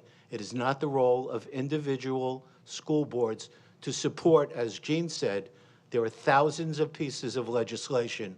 If we talked about each one, we would be here forever. The resolution is simply political in nature. I resent it being presented here tonight. We have no business doing this at this local level. As we are now going to discuss every bill in the State Senate and Assembly, last week was CSBA Legislative Action Week. I was on the call with both State Senator Kelly Sayardo and a representative from Kate Sanchez's office. That was the time to share our opinions on legislation, that CSBA Legislative Week. I participated. I don't recall any of my other fellow board members being there. We're spending time, money, and energy to send a letter nobody will read or consider in Sacramento. At the end of the day, it does nothing for the students of TVUSD. If you want to fight Sacramento, go and do it on your own time and your own dime and through the proper channels. This sets a bad precedent for this board. I would like for all of us to commit to stop using our money and time to fight personal political agendas by putting on a show like this that accomplishes nothing for our students. I also would move to table this so that we can actually talk about it in closed session and decide whether or not we want to bring it back for discussion. Time. There was a motion. There was a motion made to table the item. Is Mr. Barham going to speak? I want to address his motion, and then we'll go to, or do you want to speak first, or do you want to address the motion? I would rather do all of debate if we could. Normally, we would. It's okay. Okay, go ahead. All right. So as a board member, I believe in evaluating every proposal objectively. Even though I was clear on what my position would be when this item was posted, I felt it was important to discuss it with Mr. Schwartz because I value our collaborative approach and shared commitment to working respectfully and civilly. Ultimately, I know that our mutual shared focus is on what is best for our students. That's it. Dr. Anderson, can I Thank make you. a 10-second comment? First, let me address, Mr. Schwartz made the motion to table. Let's move on. Do I have a second? But we each have an opportunity to talk 2 times more, if we could do that before headed into the motion. First, I'm going to ask if there's a second to table. There is no second. I'm sorry, Mr. Schwartz. Okay. Since we've all had a chance to talk, I'd call the question. You want to call the question? Call it. I just have another 30-second comment. I know in the parliamentarian rule, we decided twice would be appropriate. Usually if there's debate, are you guys okay if she takes another 30 seconds? Take it. Take Sure. your 30 seconds. I will as well. Of course. Thank you. The one thing I want to point out is a couple years ago when we passed the critical race theory resolution, it was to be sure that in the future we would be prepared when we look at ethnic studies and things that would be vitally important with aspects of what could come into the curriculum. And I will say without a doubt, looking back, I'm thankful that we did do that because where we're at now, 2 years later, is a result of the foresight that we had at that point in time. So I hear, okay.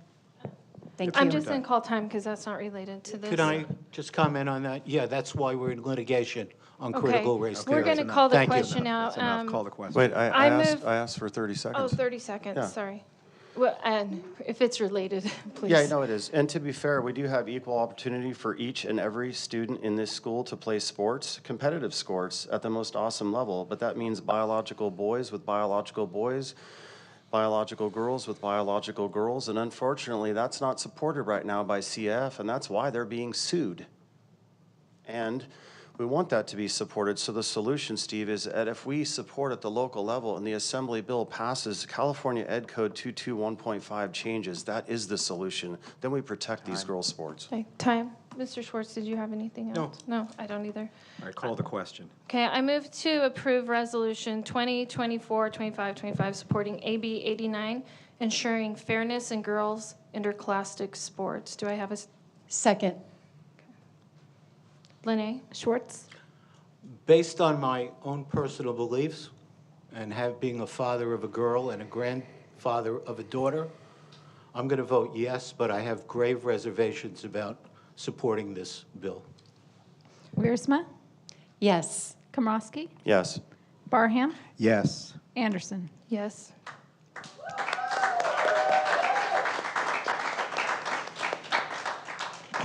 And I do know, like, when there's so many people that support us as individuals in the community, and sometimes it's hard to go against our constituents, so I just want to recognize that. We're going to move on to information and reports. We have one public comment for number one. Okay. Two public comments. Okay. So the first item is hiring a parliamentarian, and we have two comments. First up is Josh Sherling, followed by Dr. Neer.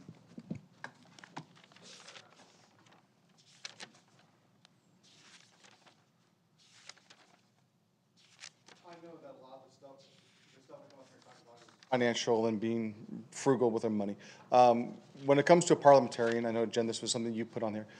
I'm not opposed to it. Like, if it makes the meeting run better, if you think it's going to help, I think that might be worth the money.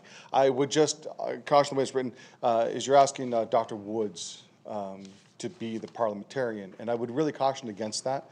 I don't know if Dr. Woods is certified with the American Institute of Parliamentarians. I don't know if you have studied the Robert's Rule of Order, newly revised 12th edition, the American Institute of Parliamentarians, Standard Code of Parliamentary Procedure, 2nd edition, Joint Code of Professional Responsibility for Parliamentarians.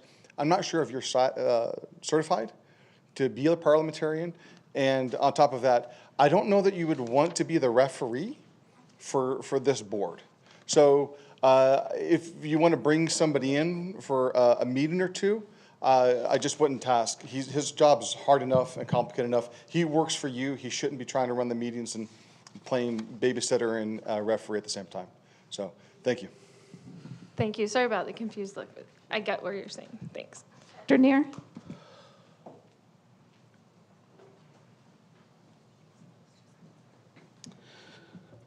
Good evening, everyone. I want to speak on the proposal to bring a parliamentarian to assist with board procedures. I support this motion, not because it's an ideal solution, but because right now it's like putting a tourniquet on a hemorrhaging process. It might buy us some time, but we need to be honest with ourselves about why this is even necessary. A parliamentarian is supposed to guide the board on rules, etiquette, and proper procedure. That assumes the leadership just need a bit of technical direction. But what we have here isn't a small misstep in protocol. It's a systematic dysfunction caused by a president who simply does not know what she's doing. Under Melinda Anderson's leadership, this board has descended into procedural chaos. Motions are cut Out of off order. I'm gonna mid-sentence. Can Board we save members his time for general public comments? Yes, Because I please. said anyone that attacks, and that was, I didn't want them attacking you, Mrs. Wiersma, He's out over of girls' order. sports. So I'm calling point of order, and I'm going to save your comments to general Yes, public you're comments. going to Okay? silence dissent again. Oh, no, you get That's what to, do. you get to talk Yeah, I at the get you, end. I get to, yeah. Thank you. yeah. Next. So that's it? Can you add that to general public comment? Thank you. Do I get 6 minutes? Give him a warning. What? Give him a warning. Okay, that's your first warning. She can email me. and Okay. I'll give it to her. Mrs. Wiersma, are you ready? I estimated that you needed 5 minutes. Is that enough time? Okay. So first of all, I want to note that the Temecula City Council has an attorney, and they have a clerk who serves as a type of parliamentarian role each and every meeting, both for closed and for open. And honestly, when I look back to 2022, when I started on the board, had we had that, at least a consistent attorney or a parliamentarian, I think we would have avoided some of the chaos and expense. It's something now 2 years in that I look at, and I think can be important because the role of a parliamentarian is to guide the meeting with proper procedure and etiquette while remaining a neutral observer. An even-handed, impartial approach to facilitating discussion protects the integrity of the process. We all know we've had difficult nights. We all know it's easy to be emotional. Quite frankly, I've been in that chair. I know it's tough. Veterans who have done it for a year or two will tell you it's very difficult to run a meeting, formulate thoughts, and keep everything neutral. That's why I think it might be beneficial to look at bringing one in. I've looked at the research and the money. It could be anywhere from $50 to $175 an hour. We could also get an attorney who's well-versed with that as well. That is another option. Because here's the situation. We have had items agendized out of order.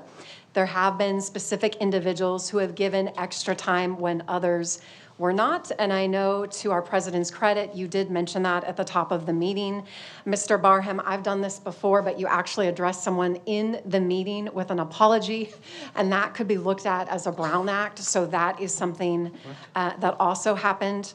We had an action item for the last meeting that was on the agenda, moved to information, and then it disappeared, and I just feel like things weren't clear.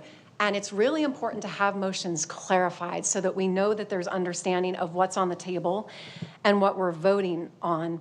And honestly, the last meeting, I think if we'd had a lawyer in the room, specifically in discussion with the civility policy, he would have stopped Dr. Anderson used several times, because you can't mention open investigations. There's things that open us up to liability here at the district, and we all have to be concerned with that. If you've got a parliamentarian who's neutral, no skin in the game, he's not emotional, or she, I think that could really be helpful. And my thought is, why don't we give it a 3 to 6 month run? It could actually alleviate some of the stress of our president, who then doesn't have to divvy out minutes and time, and this person didn't get the extra time.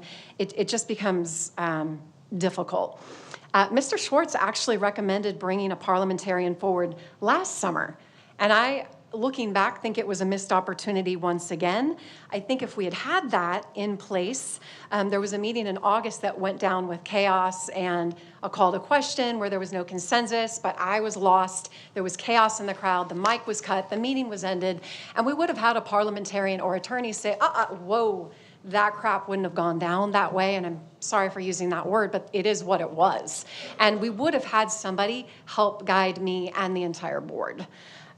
So what I am proposing is that we do the research for several individual bids. There is a gentleman in San Diego who gave me a call. I didn't have the opportunity to speak with him, but he's done it for 20 years, and he does it for boards of every kind. So I would love to at least get a bid, consider it. Maybe we have it for 3 months and we learn along the way, which is helpful, but then have the possibility to have that neutral person really guide it and throw it back where it needs to go with the meeting. So that's what I have to share. I don't know if anyone else has additional thoughts, but that's where I'd like to end it, or at least make the motion for the superintendent to look into getting maybe 3 bids. Okay, thank you. Who wants to go first? No one? I want to speak. Okay. I want 4 minutes. Oh, please take 3. I I'm want- going to give you 3. I'm gonna get through it as fast as I can. He wants 4 minutes. I Yeah, need I board mean, consensus. why don't you just start and talk fast? I Yeah, need I will. board consensus if I'm going to give him 4 minutes. What? A I've given parliamentarian everybody- would I've given would say everybody time. it's board consensus. Okay, So it's board consensus. thank you. They would also say we can't talk to the audience. So just saying. Just saying. You're talking to the audience. Stop. Don't do that. So just take 3 minutes. From a budget perspective, we are experiencing a state of deficit spending. This means we are spending more than we are taking in. Our revenue, or what we take in, is determined by student attendance in the seats. There are 2 types of deficit spending. One is structural, the other is cyclical. We are structurally deficit spending because our funding is currently not dependent on economic conditions. It is because, for example, more students are being homeschooled. Families are moving out of state. Young families are moving to places like Menifee, Hemet, or Paris because housing is cheaper. However, The inflationary costs to keep the lights on and everything else we spend money on to ensure student success do not go away. And if the state economy takes a downturn, which is quite likely in the coming months, we will be experiencing both structural and cyclical deficit spending because the state tax base will shrink. We are in the midst of a tropical storm now. If we experience both structural and cyclical deficit spending simultaneously, then we are in the eye of the hurricane. We don't want to lay people off, raise class sizes, like several districts across the state, because they continue to deficit spend. At some point, deficit spending becomes unsustainable. Our rainy day funds and our reserves for economic uncertainties whittle away.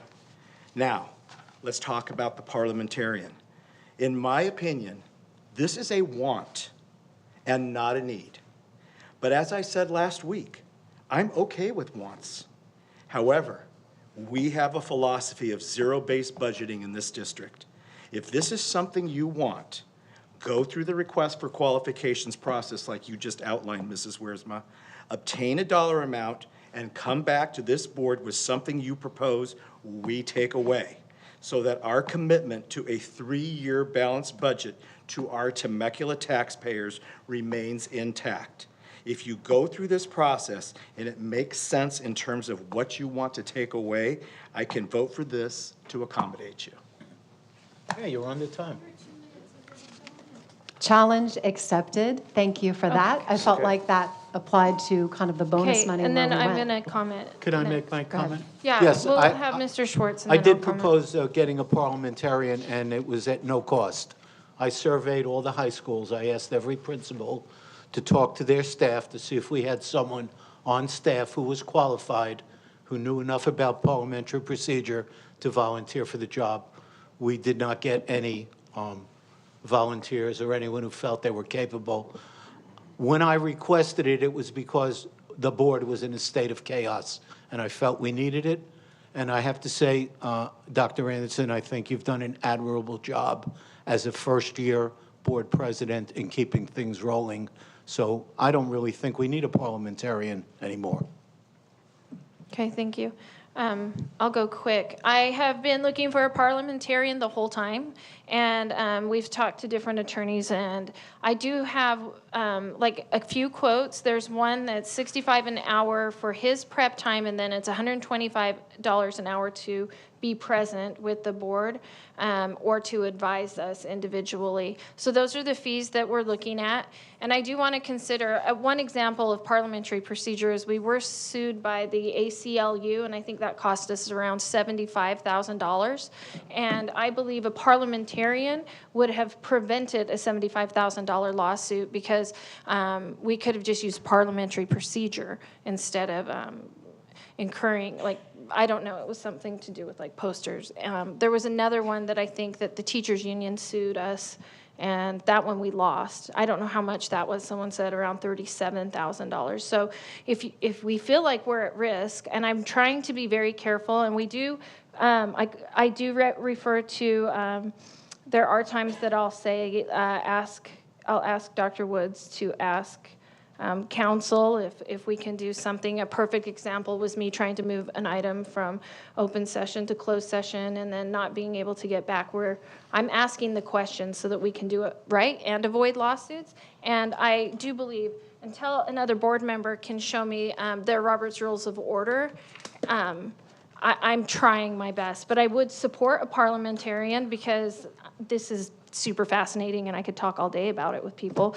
So I'm not going to oppose it. That's it. Okay.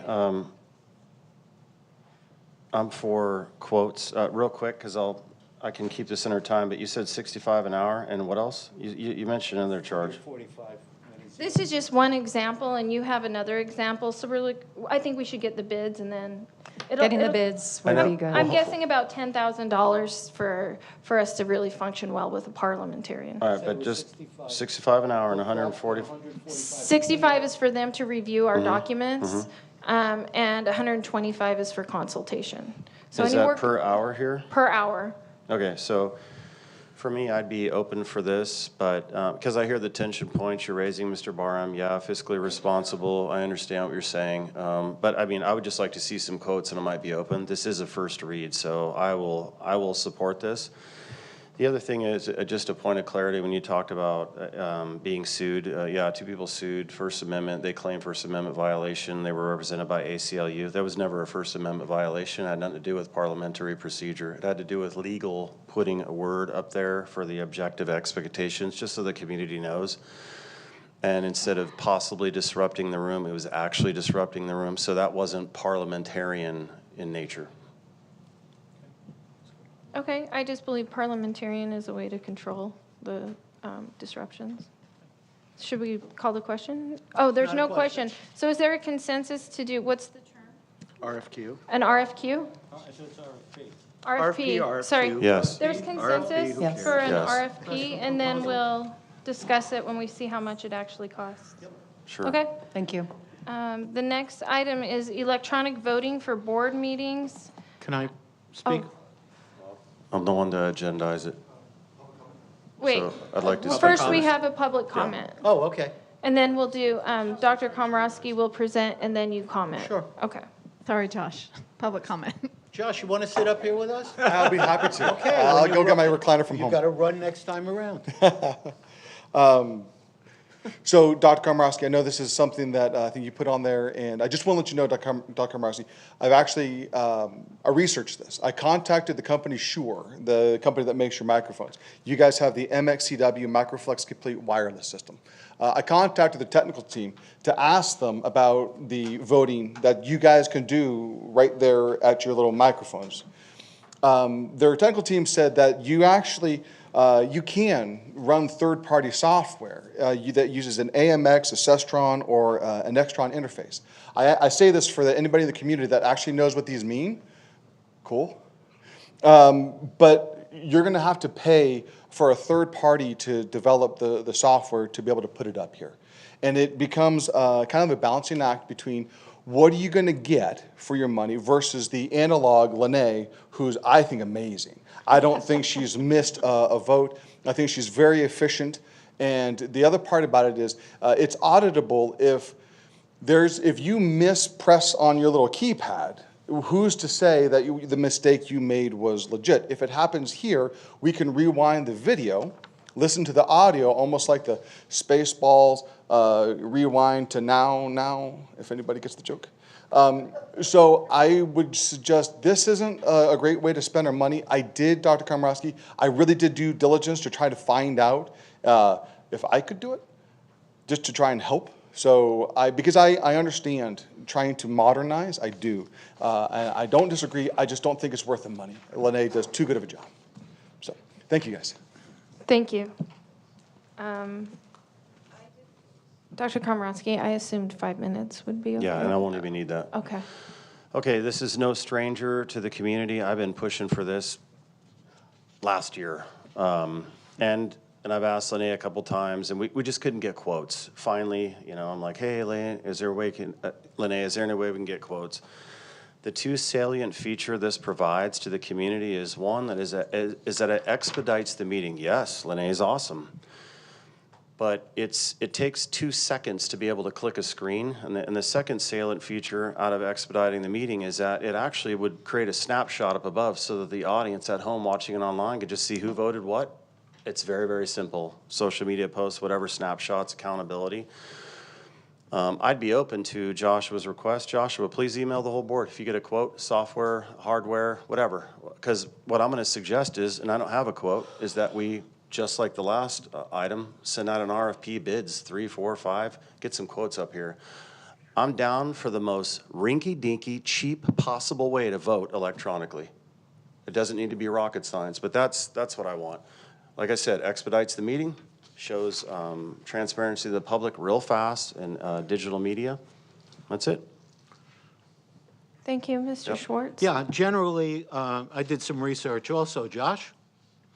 Generally, there are 3 ways that votes are taken on the chamber floor: manually, electronically, or a combination.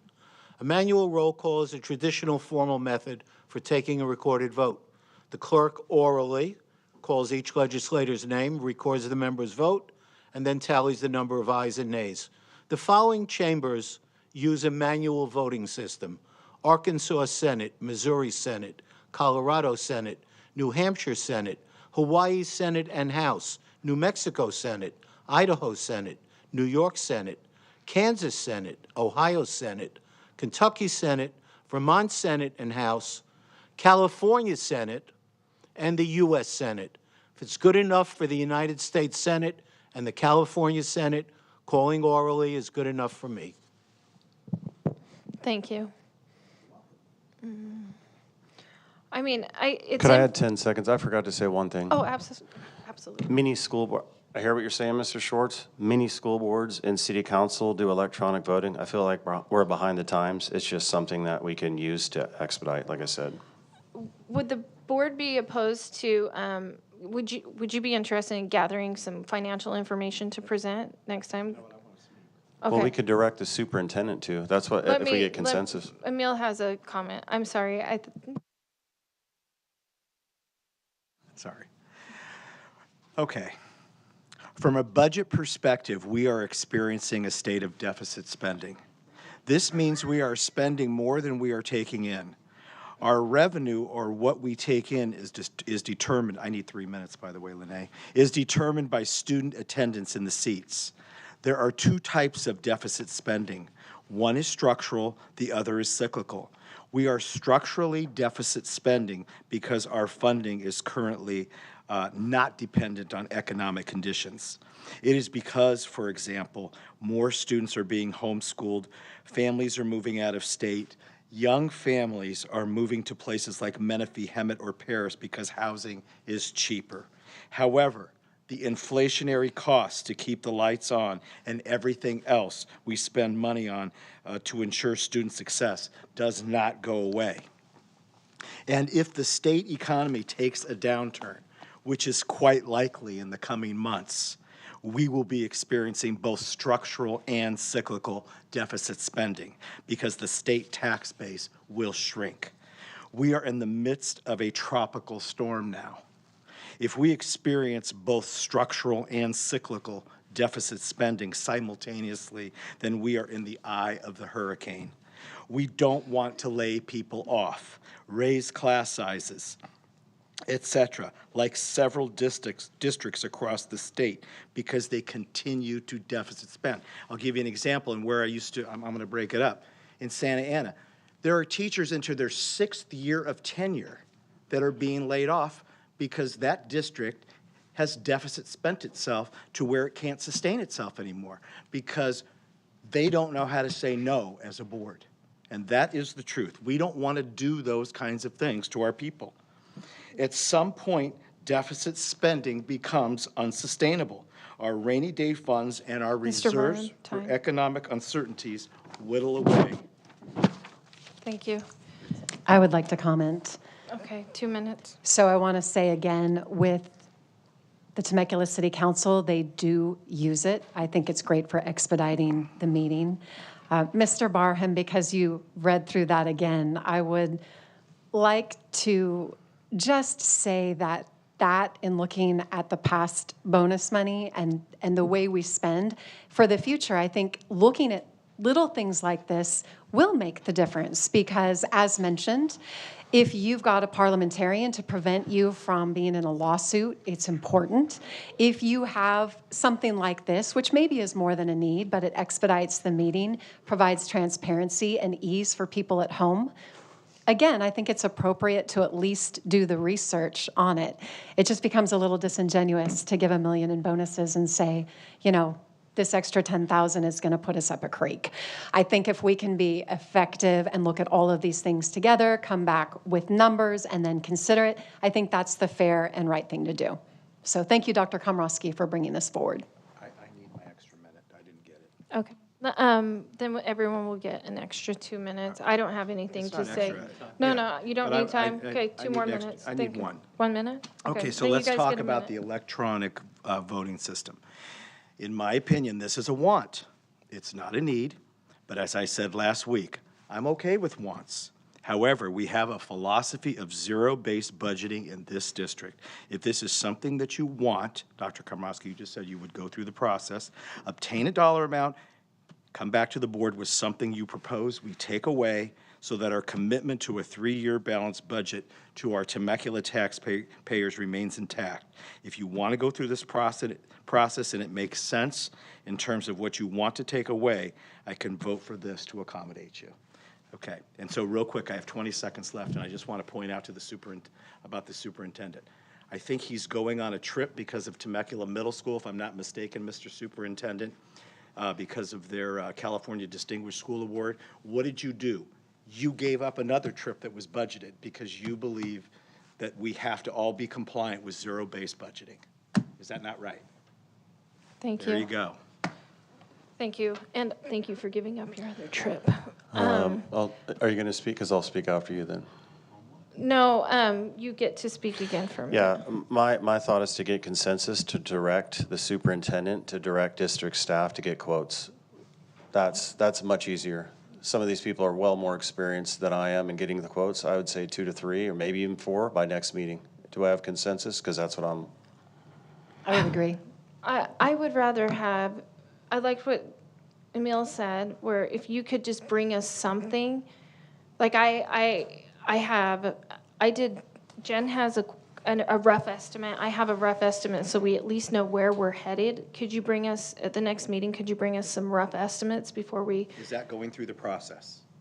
I want to go through the What process. is the process of buying equipment? RFP. Okay, so we'll do Explain an the process, RFP. Nicole. So I don't think Joseph would lead an RFP. I think that's a So good that's point, what Mr. I'm Barham. asking, is We that what we're direct the gonna do? superintendent. Okay, I so you want want to- an RFP? If you're directing the superintendent to go through an RFP process. Just to get quotes. I mean, That's what it is. Okay, then That's we what have it is, consensus Joseph. for an RFP for electronic voting equipment. and even specify the cheapest possible. I mean, Yeah, that's okay, Yeah. an RFP, okay. All right. Do we have consensus? That's me and Jen. Yeah, we do All have right, all right. consensus. We have everyone, and then, sorry, Schwartz, he said no, so that's fine, we have 4. The next is the first reading of revised board policy 4131, staff development, and that's Mr. Barham and Mr. Schwartz. Who's gonna start? Do you want to do 3 minutes each, or? I don't think we need it. No, we don't need the Okay. time, just put it up. Yeah, I don't think we need Just it. 3 minutes, okay. Yeah, 3 minutes, that's good. So this is a first read to revise a staff development policy. We did have some community input into this, so I believe that we're gonna correct some grammatical errors. And Thank you, Gene. yeah, wherever you are, yeah, our community writer, yeah. So we're gonna do a second read on this next time. But essentially, the reason really for bringing this forward is so that the board can develop a relationship with staff development. We know what's going on, particularly in the areas of conference and travel. And Dr. Velez and Mrs. Deas, I don't know if you know this because I didn't get a chance to talk with you on this, but the plan is on the board calendar, which Mr. Schwartz and I are going to bring back before we end for the year. There's going to be a place for each of you, okay, on that calendar to report back on the prior year's staff development in terms of what happened in-house, but more important, what happened in terms of staff development when it relates to conference and travel, so that we can get a sense that we're getting the biggest bang for our buck there. And but basically, that's the essence of this remediation. So if you guys want to speak to that.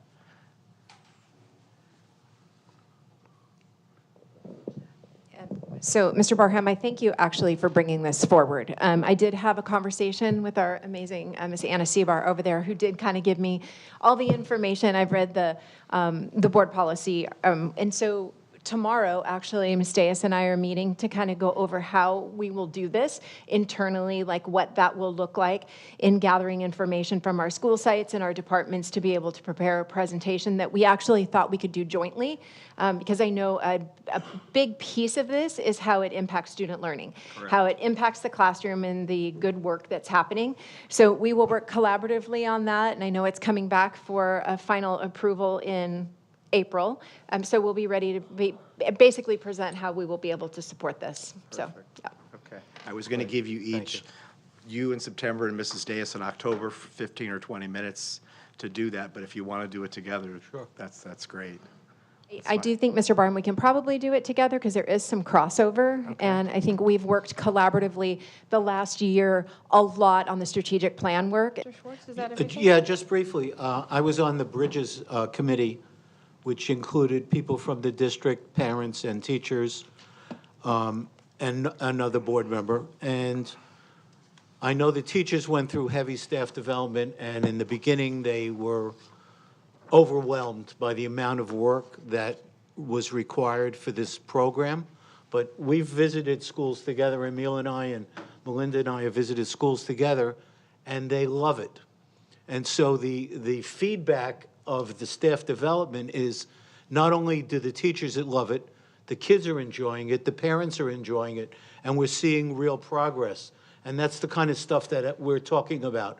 We're not talking about keeping track of what people do. It's kind of like when I go to CSBA, if I see something that has to do with CTE, I bring it back and give it to Mrs. Ricken. If I see something that has to do with a financial thing, I give it to Nicole. If I see something on special ed, I give it to Mrs. Deas. It's just kind of keeping everyone in the loop. I mean, if we're going to go to these things and people are going to go to these things, there has to be some benefit, and what we're trying to do is make sure that there is benefit of people going to conferences and what we're doing, and especially for the teachers. I know as a teacher, sometimes I'd go to staff development and say, really? I think I heard this before sometime. Can we get to something new? And now that we have so many new things going on, it's really important for our teachers and our students that the new things are productive. Well said. Okay, thanks. So I have a couple of thoughts, but did you want to go first? I don't have any comment on this one, so you're welcome to. Okay, so I understand and appreciate it's a first read, and there were just a couple of things that I looked at that I would like to point out. Some of this I like. The question that I have, especially in regards to professional development and conferences, social emotional development and learning is in here several times. We all understand that that's kind of a code word for a lot of things. Obviously, we want our children to have the support that they need. The one thing that I think we need to be cautious about in terms of professional learning is that SEL can be filtered through critical theory. And a lot of times it's about equity and not equality. It'll get into some of those things with DEI theory. Maybe you don't see it so much in the classroom, but professional learning, it's really, really important that we're careful about that, because now with this new administration, to receive training in DEI and to call it social emotional learning presents a problem. And I have a letter here from the U.S. Department of Education Office for Civil Rights, and I'm going to pass that down, as well as a flyer that talks a little bit about social emotional learning. And again, I'm not throwing the whole thing out or discounting all of it. I'm just saying we want to be very careful that that's not where we're taking our teachers, our money, and our time, because it will get filtered back into the classroom. We have Panorama, and it's going to talk about that here. We actually have that woven into LCAP. So we're there for 3 years. But what I would propose, and perhaps I won't be here, but when the board looks at that again, I would look at possibly going another direction. There's some invasive surveys, in my opinion. We do give parents the ability to opt out, which is great, so they can choose. But there's just a lot of trends in that arena that make me a little nervous. To flip into the good things about this, oh, this is for the SPED group, so if I can have just an additional minute for professional learning, it's to advocate for them. I just want to say there's been an ask for flexibility for instructional assistants. Sometimes everybody goes into professional learning, and they would love to see 3.5 hours We're gonna talk where they about work with that a in the staff member. subcommittee, Mrs. Okay. I Yeah, would just love we for got that to you. be woven in to hear them. We got you. Perfect. Okay. Thank you. Mr. Schwartz? No, never mind. Yeah, no, I want to talk, yeah, I Can want I to talk. say 10 seconds, since I didn't have my Yeah, turn? go for it. I actually think you brought up some valid points, because I've been looking into current research coming out about social emotional learning, and as a district, we need to proceed very cautiously in that area. I don't have an opinion on it yet, but my spidey senses are tingling a little. Okay, yeah. I mean, I agree. However, I have been participating in the trainings on social and emotional learning in this district, and I don't see any evidence of critical theory being interwoven into these trainings whatsoever. In fact, I find them really good. I mean, not only from the perspective of what can be done to help students who are having difficulty in the classroom from a behavioral standpoint, but also in my own family. It's you know, some of the strategies that are being spoken about in these trainings, you know, are helpful both in the classroom and in the family setting. So, you know, I haven't seen any evidence of, and I understand Mrs. Wiersma's point in Panorama and the surveys, and I think that that's something to look out for. But at this point in time, when I participate in those trainings myself with administrators and teachers, I don't see any evidence of critical theory being woven into these trainings at all. So. I would agree with Mrs. Wiersma and Dr. Anderson's concern. I understand what you're saying, Mr. Barnum, about critical theory, and it might be that you could have DEI without critical theory. So, I mean, I have a concern as well, so I'm up for the exploration. This is another example of iron sharpening iron on the board, but it seems like three of us agree. Well, we have to have evidence, though. We have to have evidence. I could give That's you, why we're I could pausing give right you an now. example, but we'll talk behind the scenes about it. Just for a second, it's my understanding that this administration is closing the Department of Education, so I don't think we're going to get anything out of there anymore. So it's kind of like up to the California State Department of Education and the Riverside County Office of Education to give us guidance from now on, since the Department of Education, I heard Linda McMahon this morning say it, her job is to dismantle it and to put it away. So from now on, we're going to get our direction within the state and within the county, not from the federal government. Okay.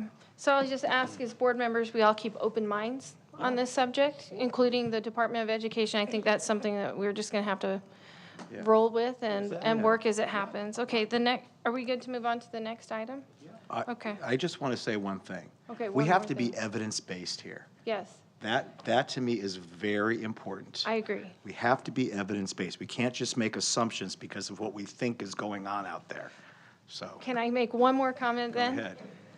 We got to be careful with being evidence-based. So I think, like, let's just be careful there. Let's all keep open minds.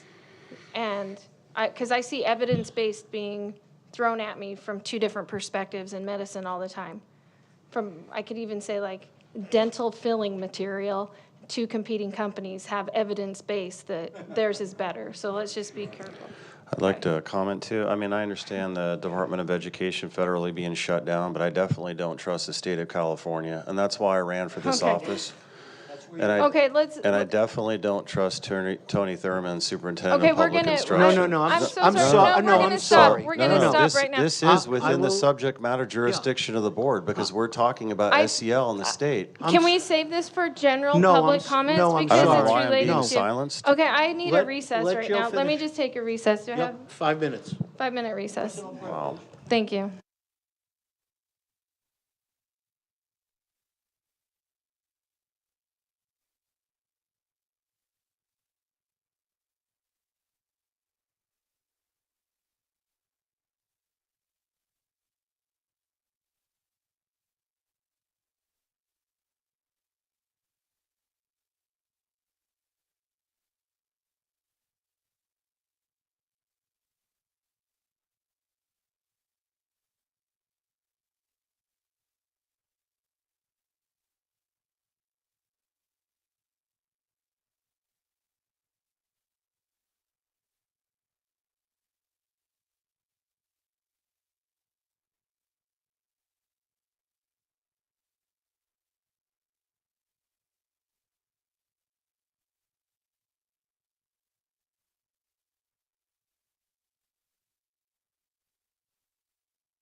Okay. I called a recess because I couldn't hear, and I wanted a minute for everyone to take a breath. So is there any other comment? Okay, let's move on to. I would just say to specify my last comment. No, we talked in private. Totally. It's just, local control here. That's what I meant. Yeah, Versus thank you. potential, yeah. Thank you for clarifying that. Okay. Where are we at? Number 4, first reading of revised board policy bylaw 9124. Attorney, Mr. Barham, I assumed you needed 5 minutes. Is that enough time? Okay, less? We'll just, okay. Minute, maybe. The purpose of this amendment is to ensure all board members are aware of legal advice proposed as it relates to proposed board policy amendments, resolutions, etc. This practice will help prevent miscommunication, will ensure consistency in legal guidance, and will support the board's fiduciary responsibilities. And I think this is needed because how many times up here have we said, well, legal has said this, or legal has said that, or have you checked with legal, and nobody knows. One person doesn't know what the other is really talking about. So it basically, if someone goes to legal, it will be the responsibility of the attorney to summarize what the discussion was and to disseminate that information in an email to the rest of the board so that we're all on the same page. Okay, That's Mr. it. Barham. All right. I agree. One of my 3 points is always not wasting money. And the question of legal, there's also another side question that's involved in that. If a board member gets their own opinion from a lawyer who's not part of our board, I don't know how that works with our whole scheme. In other words, if anyone contacts an attorney, it should be someone within our network so that it's a person who's knowledgeable about our system and what's going on. If you go to random attorney to get an opinion and then bring it back, it doesn't really fit in with us working as a board. So I believe when one of us gets the permission to call an attorney, it's someone who's part of our network, and then we are determined to come back and share it with everyone what that lawyer said. So we're all on the same page. Okay, I agree with this. I think it'll help with a lot of confusion. My question is, I brought up earlier that I have a lot of friends and family that are attorneys. Yeah, so I throw out what do you think of this? What do you think of that? But that's their personal opinion with mine. That's not legal advice. So I think it's not seeking official legal counsel. And I like this too because I still go back to, and I try to practice this, is that no one member, what is it, 90, you quoted it, that no board member, 9,200, no board member can act alone. We have to, I'm practicing on getting more consensus and working as a board with consensus. So I like that. So I appreciate that this is a first read, and I wish we had started this way when we started talking about attorneys. I still would like to see the paragraph amended that requires both the superintendent and president to give permission for legal contact. I feel like Joseph and I have been turned down for some legit purposes that we needed advice on. And I will bring this up. I mean, for me to receive an email that says, Mrs. Wiersma, it's the weekend, this is not an emergency, I will consult with Dr. Woods on Monday, my answer is no. We need to start setting boundaries, including respecting working business hours. I think it's good to talk about this, but last I checked, we as trustees don't have established working hours. I know we're all busy. I have a full-time job. I'm trying to parent when I can. And I just felt like that was a real lack of understanding. And I would love to see as a team the fact that we should hold each other accountable. We do want to do less, but at the same time, I think it's important to equip each other and to recognize that sometimes you're out of town. We shouldn't be strapping our superintendent where he has to get your answer for that. There are certain situations, as happened that Friday night, where I needed a 10-minute phone call that was a continuation of something I'd already given permission for. So for me, it felt pretty condescending, and I'd just like to do it differently, understanding and respecting that I think this is a great policy to say, if we get legal advice, it should be summarized. I told that to Dr. Woods a couple weeks ago, and when I had commiserated with our board attorney, I wished that I had had it. It'll be additional money, Mr. Barham, but money well spent, because in the end, I think we're right to be on this track of wanting everyone to be knowledgeable and to have more bang for our buck with us all getting where that particular issue is at. Dr. Komorowski? Thank you. I'd just like one word to be added to the front: general legal counsel. Orbach and Huff represent over 100 school districts. They are very good at providing general legal counsel, especially when it's creating board policy, bylaws, resolutions, anything. I've worked with David Huff for over a year and a half, and he's very, very good. Even if you disagree with him, he's like, I don't know about that. Word it like this. And so I would say general legal counsel, because that's our go-to on most important issues. And then? Well, real quick, let's make that amendment. So we have a motion to amend and add the word general legal counsel. Do we have a second? Is everyone unanimous that we'll add generally? Yeah, and Okay, then, so we've added, it's unanimous. okay, and then the other thing is if two board members are working on a policy behind the scenes or anything, and they're consulting with general legal counsel, I don't know that we need a blow by blow, hey, everything you're doing with general legal has to go out with a one-way communication. I'm actually fine with two board members working with general legal if they have to and bringing their best foot forward when they agendize something. I'm all right with that. Even if I disagree with what they agendize, what I really agree with is in working with general legal counsel and not agendizing things unless they've been looked at by David Huff, because I think he's that good. So to be clear, I don't mind if two board members, are, like I said, are working on something that I might not even vote on, but I want their best foot to be put forward and not waste board time agendizing things without having it been looked by general legal counsel. Can I get consensus on that? Can you be specific? Yes.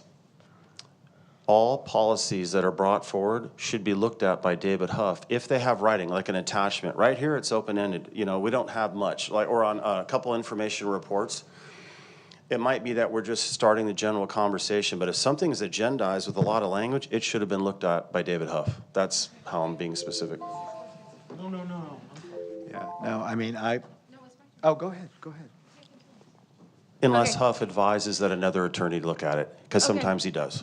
This is an opinion thing, and I guess it's just because I've been working with different attorneys in different aspects, from business attorneys, small business attorneys, estate attorneys, financial attorneys, that I understand the cost of making a phone call or sending a text message to an attorney. You're billed minutes, and if you make an 11-minute phone call, you're billed for 20 minutes. So I believe that we should be very careful and prepared, and when someone says, I want to call an attorney, we need to know why. So we should write down, maybe we should amend it. We need to have and I recommended this, write your questions down so they can answer them specifically.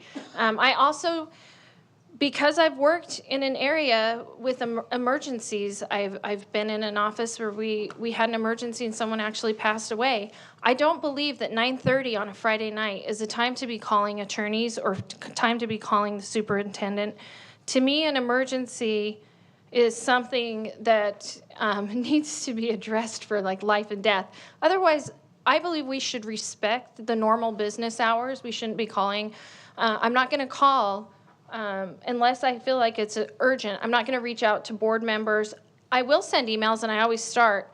If I'm sending this on the weekend, feel free to get back during normal business hours. Everybody knows that I do respect that we should work in normal business hours with very few exceptions. And so far, I haven't seen that exception. And lastly, I will look for board consensus, and if I don't believe that the entire board is going to give consensus for one person to contact an attorney, then I'm going to say no until I talk to Dr. Woods, because these attorneys don't represent the individual board members. They represent the consensus of the board. And I've made it very clear to the attorneys that we expect them to honor their contractual obligations, and that they are contracted with the board and with the school district and not with individuals. So that is what I am using to Point of approve clarification. or Yeah, point of clarification. So I understand that in theory and would, of course, hope to respect their working hours. But I will say, over the last 2 years, sometimes the only time I have to talk with an attorney or somebody who needs to get back to my questions is at 8:30 at night, like it was on Friday, or the weekend, because my 8 to 5 dictates I'm first and foremost an employee with another organization. So I do think there needs to be a little leeway in understanding that. If you own your own business, you do have some flexibility, but there just needs to be some respect there and understanding. We're not going above the pale, hammering people at 11 at night, but there does need to be some flex time there, because that's how I've accomplished Can I what answer I your need to get point of done. clarification? Mhm. Sometimes if someone calls the office in the middle of the night, they get an answering machine and we answer it the next day. Like, sometimes not everything is an emergency, and you have to respect the attorneys do not work 24 hours a day. But someone like Mr. Huff's never had a problem talking at 8 at night. Like, I totally There understand was that not and board would respect so people. the other reason That's is fine. I'm just I letting need you board know. consensus, and I'm not going to reach out to people on the weekend. So are there official TVUSD working hours then? Is that what you're saying? So 9:30 on a Friday night. It was don't- 8:30. Don't 8:30 on a Friday night. I'm going to tell you right now. Don't call me and ask to talk to an attorney, because I'm always going to say no. I'm not going to start calling people. So at your, 8:30. the email needs to be to you. You need to tell us the parameters. Send it 8 to- to 4. And can he make a decision if you're gone or out of town? If I'm gone or out of town, then the acting board president makes the decision, and I've deferred these So it requests still for needs to be- attorneys. I probably have 30 requests to talk to attorneys that I've said no to. Can you imagine how much that would cost the district if I said yes every time someone wants to talk to an attorney? And we are functioning just fine. So it's just my perspective. I've worked with attorneys and I've paid them out of my own pocket. So when I make a phone call, even though it's not my money, I kind of feel the pinch, because I know it's going to cost the district. And at my very first month, I accidentally made the mistake of accruing a large attorney bill that I then negotiated with the attorney, and he removed it. And I'm grateful that he did that. But I realized we've got to proceed cautiously, because I think it was like $6,000 that between you and I, we'd racked up in attorney's fees. And I was like, whoa, I'm not going to make that mistake again. And then the attorney was very kind to understand that mistake. So we will, going forward, if the schools are burning down, give me a call. But other than that, we need board consensus as well, because individuals should not be contacting attorneys on the weekend. That's just my opinion. I don't know, I've been on the board for 5 years. I think I've asked to talk to an attorney once. And I don't see anything that's that pressing unless it's something that we do together. And then if it's an issue that we all agree on, then when I call you, you'd say, oh yeah, I forgot about that. I'm going to talk to Dr. Woods. Of course you should do it. And I know attorneys, and my son is one, he bills in 3-minute cycles, not 12 minutes. You're on the phone for 5 minutes, you're paying for 6. And attorneys like Huff have huge practices. He has all those schools in Altadena that burned down. He's now dealing with all those things that are going on there about getting money to rebuild the schools. What are you going to do with those kids? Where are they being educated? What's going on with the teachers? Who's paying their salaries? Who's paying their mortgages? Who's paying their medical bills? So I know he's pretty busy, and he doesn't want to be bothered with stuff that's not important, that's really critical. And I'm not saying that whatever Jen had to say wasn't critical. I don't know, I wasn't there. But I think we have to be careful about doing things that are not really critical at the moment. No, go ahead. I've worked with Huff for over a year and a half. There are times where you're not billed. So just let me tell you this, not every single time you call or text, you're billed. But otherwise, I want to ask permission officially by consensus of the board if I can contact David Huff regarding the civility policy, because I felt like the last meeting, it was never run by him, and I felt like there was pressure against members of my family, and I want to talk to him. So I want to know if I can get consensus from the board. You have mine. I'm just confused about which one. I asked Dr. Anderson a day after the meeting if I could get consensus to talk to general legal counsel. She said no. And then, but she said then in another email, I didn't say no. I'm just saying you can get board consensus. So I'm asking for it now. I'm just concerned, what is the issue that? About the civility policy. And outside of that, Policy. everything. And outside of that, You wanted to run the policy by him? I want to Civility talk policy? about what happened at the meeting on that night. No, I don't know. And I feel like it's very important. So I'm asking for consensus. I was told to, and I'm doing it right now. I mean, I can give you my I don't answer that I don't understand. emailed. I don't either. Do you want me It's to- very- Why not for transparency? It's me very read out- clear. let me It's find very my clear. I'm answer. asking for permission to talk to Huff about what happened during that civility incident. He needs And to I'm- review the video. And I want him to talk to me, and I'm asking for board consent. I'm looking, hold on. It's within our governing handbook that I can get the consent from the superintendent and the president. Either you two can give it to me now, or I'm asking the board. I'm well within my right. It's within the subject matter jurisdiction of the board. This is the perfect agenda item to do it under, because Okay, we're talking about lawyers. I'm just going to read my email, or do I have consensus to read my email to Mrs. Wiersma? I don't even know what we're talking about here. Okay, so I've been receiving many requests to contact attorneys regarding the civility policy. I've recommended that we first, before we present a policy to them, we do our best to clean it up, make amendments. So we had several amendments made. I actually told Lene to change, I was like, change the language here and here. I added a word, and then I took off I thought family is good enough. I don't have to name all these family members, but if I just say friends and family, that should be good enough. And then so she has a copy of that amended, and then Jen should be able to access that because it's in the Google file. If not, have her send it to you. And then once we have, so working with attorneys, once we know specifically, like, what are our questions? Now, I just want to call and talk to an attorney about how I feel. That doesn't represent the consensus of the board or the district. That is an attorney representing the interests of one board member. So the email that I sent, she asked about contacting an attorney regarding the civility. And I had questioned about moving the civility from open to closed. And there was some debate about that. So I asked Dr. Woods, can I ask an attorney if this can be in closed session? Mr. DeMarco said he has experience with the Brown Act. So I asked him after getting approval and approving myself. And I told Mrs. Wiersma, the policies have been provided to Mr. DeMarco for consideration regarding their placement on the agenda, either in closed session or open session. Mr. DeMarco stated that he is in a hearing until Wednesday. Please be patient. Next. After his review of the agenda placement question, would you be comfortable with Mr. DeMarco overseeing the review of these policies prior to adoption instead of Mr. Huff?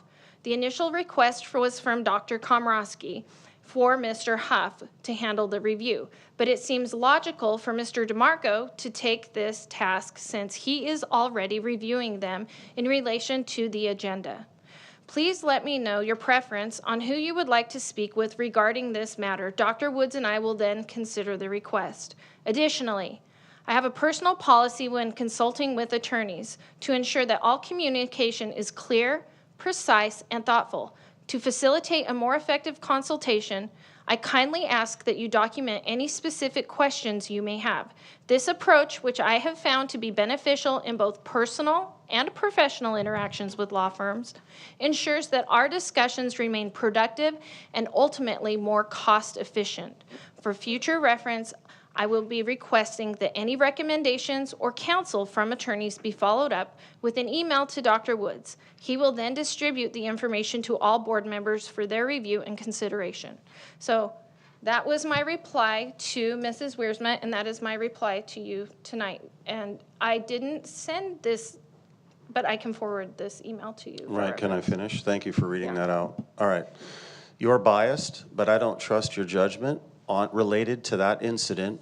You targeted, you said, board member's spouse, brother-in-law, and then you were talking about agendizing that for disciplinary action.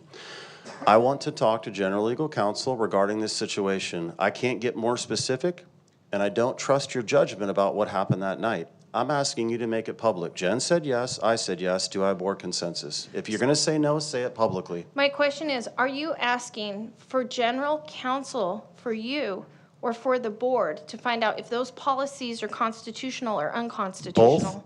Both. So you want to know, you want the attorneys to review the policies. And what to you said determine- publicly, what you said.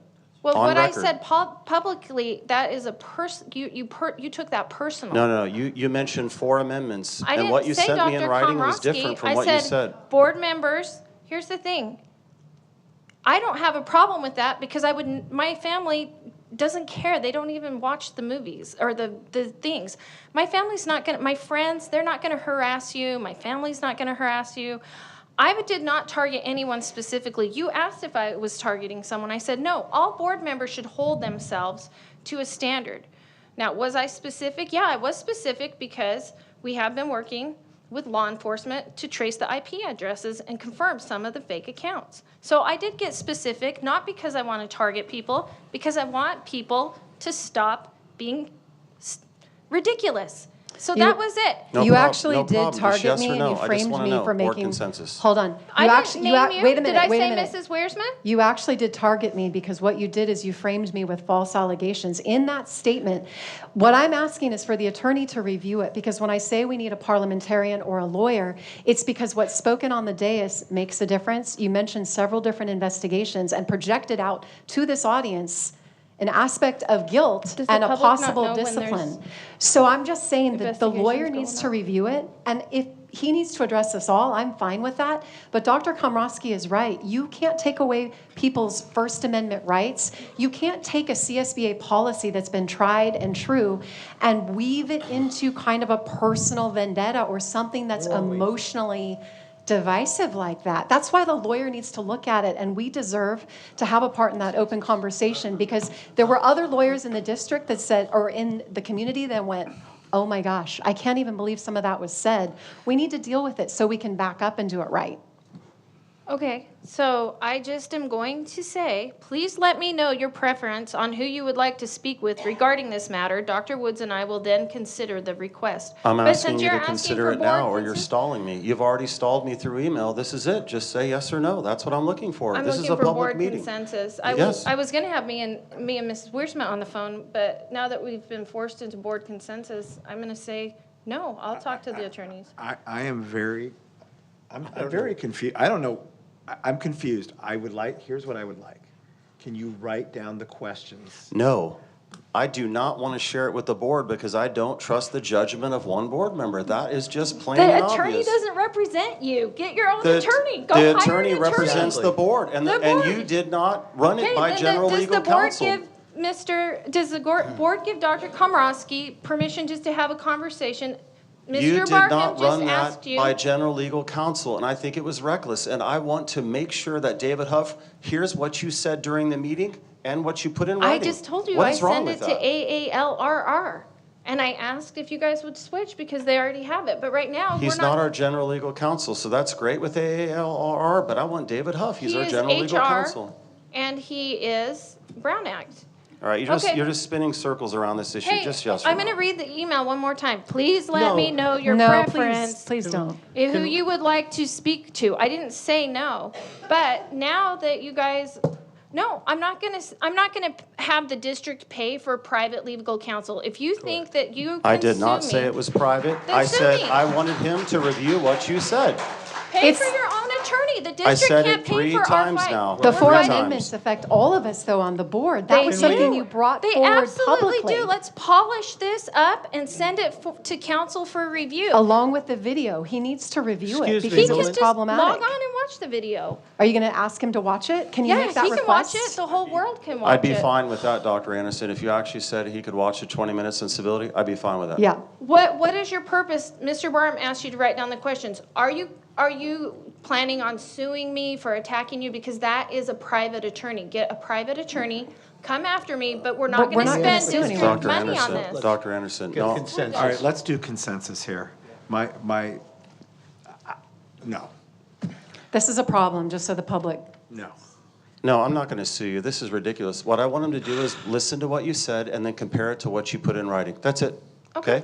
Because you want to make this a bylaw. That's it.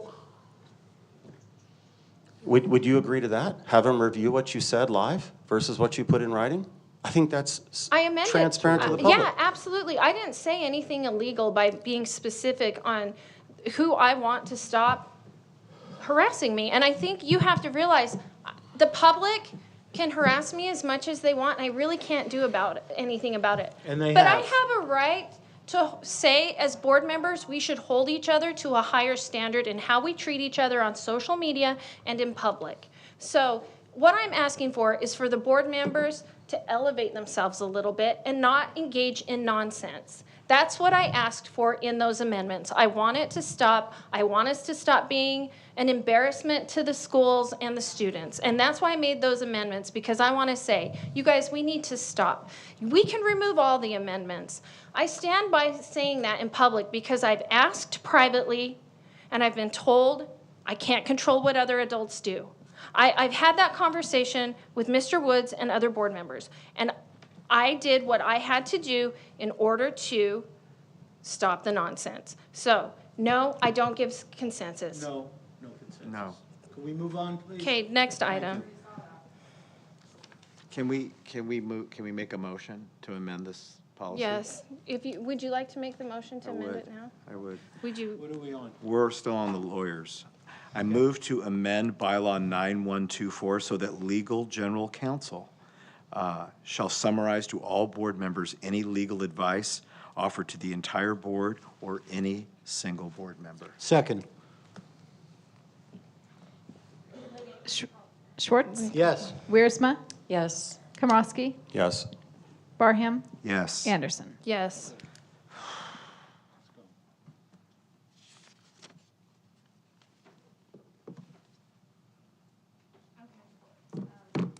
Two public comments for the next one. First up is Jennifer, followed by Dr. Neer. What is this one? Removing TVUSD from your public page or private page, which I already did. Oh, you did? Yeah, my daughter did it. We're on board communication, right? I have the right, okay. So when it comes to using your social media, some of you guys are really great at it, but putting TVUSD really makes it look like it's a TVUSD account. I really do think you should have a personal account that you want to post certain things on, and then, some of you are great about just keeping it to the district, what's going on, policies, things like that, or your visits. That's excellent. But then it just starts to get a little crazy. So I wrote down, just in the last 2 weeks, just some screenshots that I had personally taken of some posts that should not fall under TVUSD in your Instagram or your whatever handle. One was a reshare of a post that a board member made saying that Melinda and Emil do not belong in the board, and criticizing them. There were complaints about the public comments. Then there was a video celebrating the demise of the Department of Education. There was a repost from Tapia with a video full of transphobic bigotry. Repost of child exploitation and transphobic meme. Another transphobic meme. Meme celebrating that Trump fired 50% of Department of Education employees, most of whom are from the Office of Civil Rights, and that is who special ed parents rely on to make sure that our children's needs are met. Another post celebrating Trump shutting it down. A repost of a meme claiming people vote illegally. Another repost of the close of the DOE. Heritage Foundation repost of the DOE, promoting another transphobic meme. Repost of a child in a transphobic meme. Van video of transphobia. Political propaganda post claiming a candidate for governor can cancel taxes in California if he's elected, which, if you remember from your government class, isn't how that works. Another transphobic meme, that was today, and a meme claiming that faith and freedom lawyers are actually a ministry, which brings me back to the whole lawyer discussion. Why are we paying public funds to a ministry? Thank you.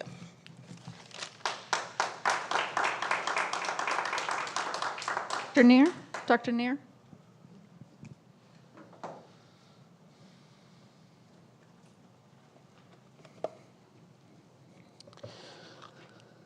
Hopefully I can speak now. Tonight, we're being asked to consider a motion that on the surface sounds like a small administrative clarification, removing TVUSD from board members' personal social media profile.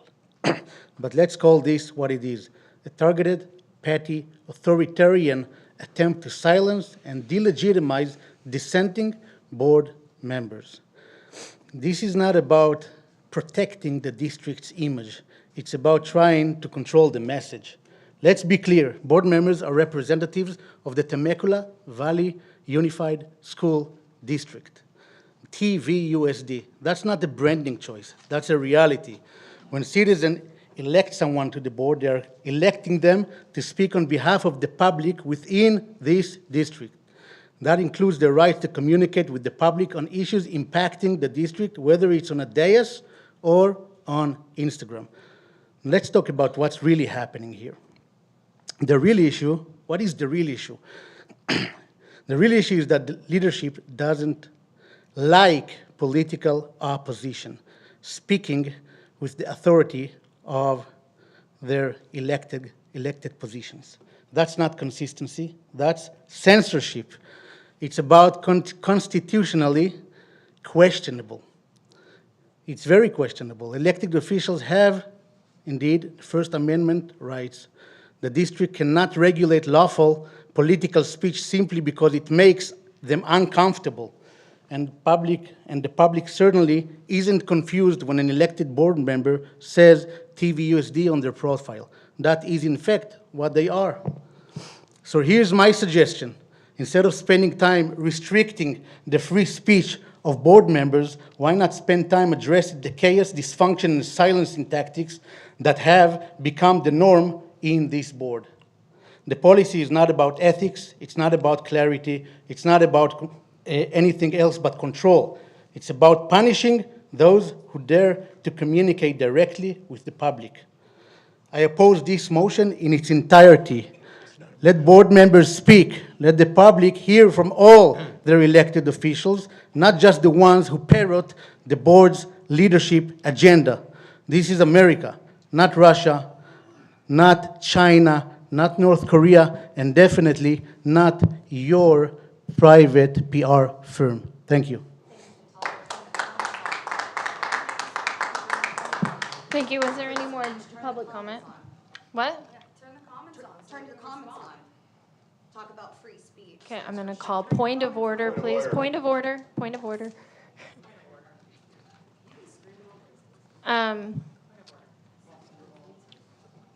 So let's see.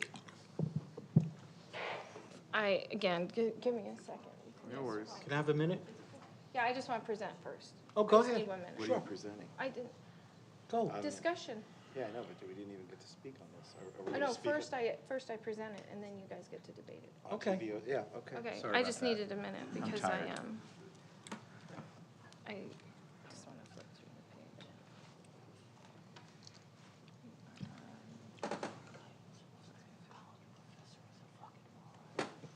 I know. So I put this on the agenda for board discussion and consideration, and the reason I did that is when I attended one of the classes at TVUSD, they it was regarding legal, and they emphasized separating a personal account from the professional account and not using the district name in social media handles. And then I've just received feedback from the public that they feel like that it misrepresents the district, and since I learned about it, I asked when interviewing one of the law firms that we were hiring, I asked their take on it, and they said that it requires a board consensus and that they have dealt with this with other school boards before, and that if the board agrees that they shouldn't be using the TVUSD in their social media handle, that every board member should remove it. And then they said they did have to send a cease and desist one time to a board member. I actually agree with some of the stuff that Mrs. Wiersma posts. I don't oppose everything that you say. I'm not trying to hinder free speech. I saw that Dr. Komorowski was posting soccer, and I have no problem with what you're posting. I just think that I went ahead after I attended that meeting. I changed it. I think you're going to find it liberating. There are many options. You could be board member. You could come up with other things. You could be trustee, Temecula trustee, Temecula school board member, that more accurately describes your position without confusing the public with personal opinions. And I don't have a problem with, when you say political opposition, I don't know if people have realized that, like, I'm really not in political opposition with the other board members. And I think I've made that clear many times. So to me, I just think it would be more professional, and it would help not confuse the public. So that's the reason that I brought this up for discussion, and I'm looking for consensus, and then we can decide where we want to go there. This is something we talked about at CSBA for a long time because of lawsuits against board members who use their school board abbreviation in their Facebook or Instagram or whatever account, and then they block people. So if you have your official designation as a board member, say TVUSD, you can't block anybody. You can't censor them. The only time you can censor people on your personal account is if it says this is a personal account and you don't have TVUSD. You can have trustee, you can have board member, you could have area 2 board member, or whatever you want. But if you have TVUSD on your personal account, you cannot block anyone, you cannot keep them off of it. And we talked about this at CSBA because there are all kinds of lawsuits that have gone through the courts about it. I already had my daughter remove mine from my TVUSD account, and I didn't even realize until I learned about it at CSBA. So I don't think it's a big deal. We're not censoring anybody. You can post anything you want on whatever social media post you want. You just can't make it look like it's official policy of the school district.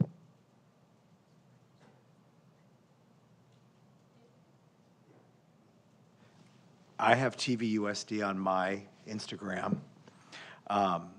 I only post about school board stuff on it. That's what I do. I don't have a personal account. I'm not going to have one. I've only been on Instagram by necessity since February of 2024 when I started to run. But I will say this in terms of it's really interesting because on my account, every lie, every half-truth, every twist, every derogatory thing ever said about me is still present. Never hidden, always the truth, never blocked, and I engage with those people. And the people in here know that that's the truth. I can't say the same thing about other people on this board because they don't keep their comments open for engagement. which means to me, no transparency, no accountability. They block people. That's wrong. That shouldn't happen. I've been blocked by people on this board, myself. I don't do those things. I keep it open, and I ask this community, especially some of the people that have come up here tonight, be truthful. Yeah, you smirk. Yeah, it's really disheartening because we're never going to be able to engage civilly and respectfully until we stop the nonsense on social media. It's a killer here. So if we're elected officials, I'm going to commit to, I don't block Time. anybody. Thank Open you. up your comments. Open up your comments, and let's be transparent with the public and stop hiding, blocking people, deleting comments. It's not good. Okay. All right, that's it. All right. Probably going to ask for full 4 minutes. An extension. Then let's go 2 and so that she can speak, and then I'll follow up with 2, and then because I made Mr. Barham do that. I made him do 2 and then 1. It's much more smooth when yeah. Well, I mean, wait. Do I have consensus? Are we okay if you just? Let him Okay, talk. go. That's Yeah. fine. Thanks. So basically, you swore an oath on December 13th, and you swore another oath on December 17th, one in person, one in public. And I'll just read it out. I do solemnly swear to affirm that I will support and defend the Constitution of the United States and the Constitution of the State of California against all enemies, foreign and domestic, and that I will bear true faith and allegiance to the Constitution of the United States and the Constitution of the State of California, that I take this obligation freely without any mental reservation or purpose of evasion, and that I will well and faithfully discharge the duties upon which I'm about to enter. So when you swear oath to the Constitution of the United States, I'm just going to read the First Amendment and let it stand, because our great forefathers of this country established it in such a manner where they said, Congress shall make no law respecting an establishment of religion or prohibiting the free exercise thereof or abridging the freedom of speech, because that is what this will do, or the press, or the right for people to peaceably to assemble and to petition the government for redress of grievances. People say this all day long. It's a First Amendment right. The district has no right to try to codify something in a bylaw because it's against the Constitution of the United States that we swore on. It is one of those supreme contradictions. And the irony of all ironies is that advocates for faith and freedom represent this board pro bono. They represent districts who try to, colleges, universities, schools, anywhere where they try to suppress people's First Amendment rights. That's why they're called advocates for faith and freedom. So, one member said it, this isn't North Korea. This is the United States of America, the land of the free and the home of the brave. And on my account, it is actually my personal social media campaign account. So what this board is talking about, this ridiculous cockamamie, is that it would restrict somebody's ability to campaign. We can post whatever we want on our social media, whether it's TV, non-TVUSD. I've known about this with Brenner a year and a half ago with multiple lawyers. I already know my rights. I already know this is a First Amendment violation. If you want civil litigation coming on this district, you'll have it if you try to recommend this as a bylaw. And that's just the bottom line. And I take this extremely seriously because I served and was willing to die for our country to protect our Constitution. And there's no way in hell I'm going to be told what I can and can't say. I'm sorry on social media. That is my God-given right. That is my freedom. And I'm a protected citizen. And I'm just going to let you know that what you're doing will be illegal. And I just think there's confusion. I think we're just talking about changing the last social media handle from TVUSD to. Right, just a little Board First member. Amendment violation. We're telling you not to say that. Okay. Put it Well, on social media. Right, just a little thing. okay. Okay. Next, I'll be asking you for permission if I can make a 2-minute video on my social media account. I mean, spoke you to just- legal about this. They've handled this before with other school districts. So. Did you speak to General Legal Counsel David Huff, and did Not David yet, Huff? but You we didn't? can if we first we need to just have the conversation and get board consensus. Mrs. Wiersma?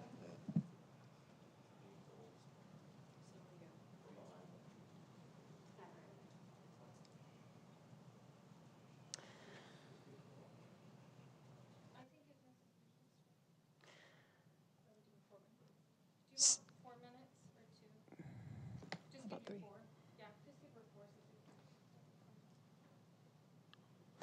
So it's hard to believe that almost 3 years ago, as a mom and a citizen, I stepped up to run for school board.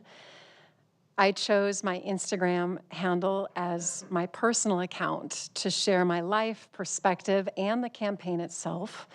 It's a place people know they can go to see my perspective and what I believe in. Nobody's required to follow me. I've never made the statement that it's an official TVUSD account. I've always been transparent that our opinions are my own, and you can read that within the handle and on the page itself. I've always provided clarity. And if you look it up now, you'll see that it is a 2026 campaign account. And Dr. Komrosky was right. We do have the ability to share all of those things. You know, during your campaign, our board president, Mr. Barham, I know I sent out information about what you were doing, was happy to promote what you were trying to accomplish in the community. And I'll never forget when someone messaged me a note saying something negative about you, and I took a screenshot and I sent it to you because I was concerned. I wanted to have your back. And I still have that text, that conversation, and I know at that time you didn't mind that that personal account was helping you, right? And I won't read the whole thing, but you told me, hey, it feels good to know that you've got my back. I needed to know that. Worst case scenario, if I'm just a vote for you and Joseph with no substance, at least I'm better than the person prior. And I wrote you back and I said, you know, I do support you. Though we don't know each other well, I'm thankful for your willingness to step into the ring and to advocate for the children and families in Temecula. You are much more than a vote. And I respect what you've achieved and accomplished. Hang in there, I'm rooting for you. That was one of the few conversations that I had. And I feel like at this point, Dr. Anderson, a lot of times you haven't been a vote for Dr. Komrosky and I. And when you look at this, it is true. We feel like you've limited speech on the dais. Obviously, you've limited contact for legal, when with our experience, we should be given that respect and we should be able to reach out. And now, as Dr. K mentions, you do want to violate our First Amendment right by controlling the social media handle.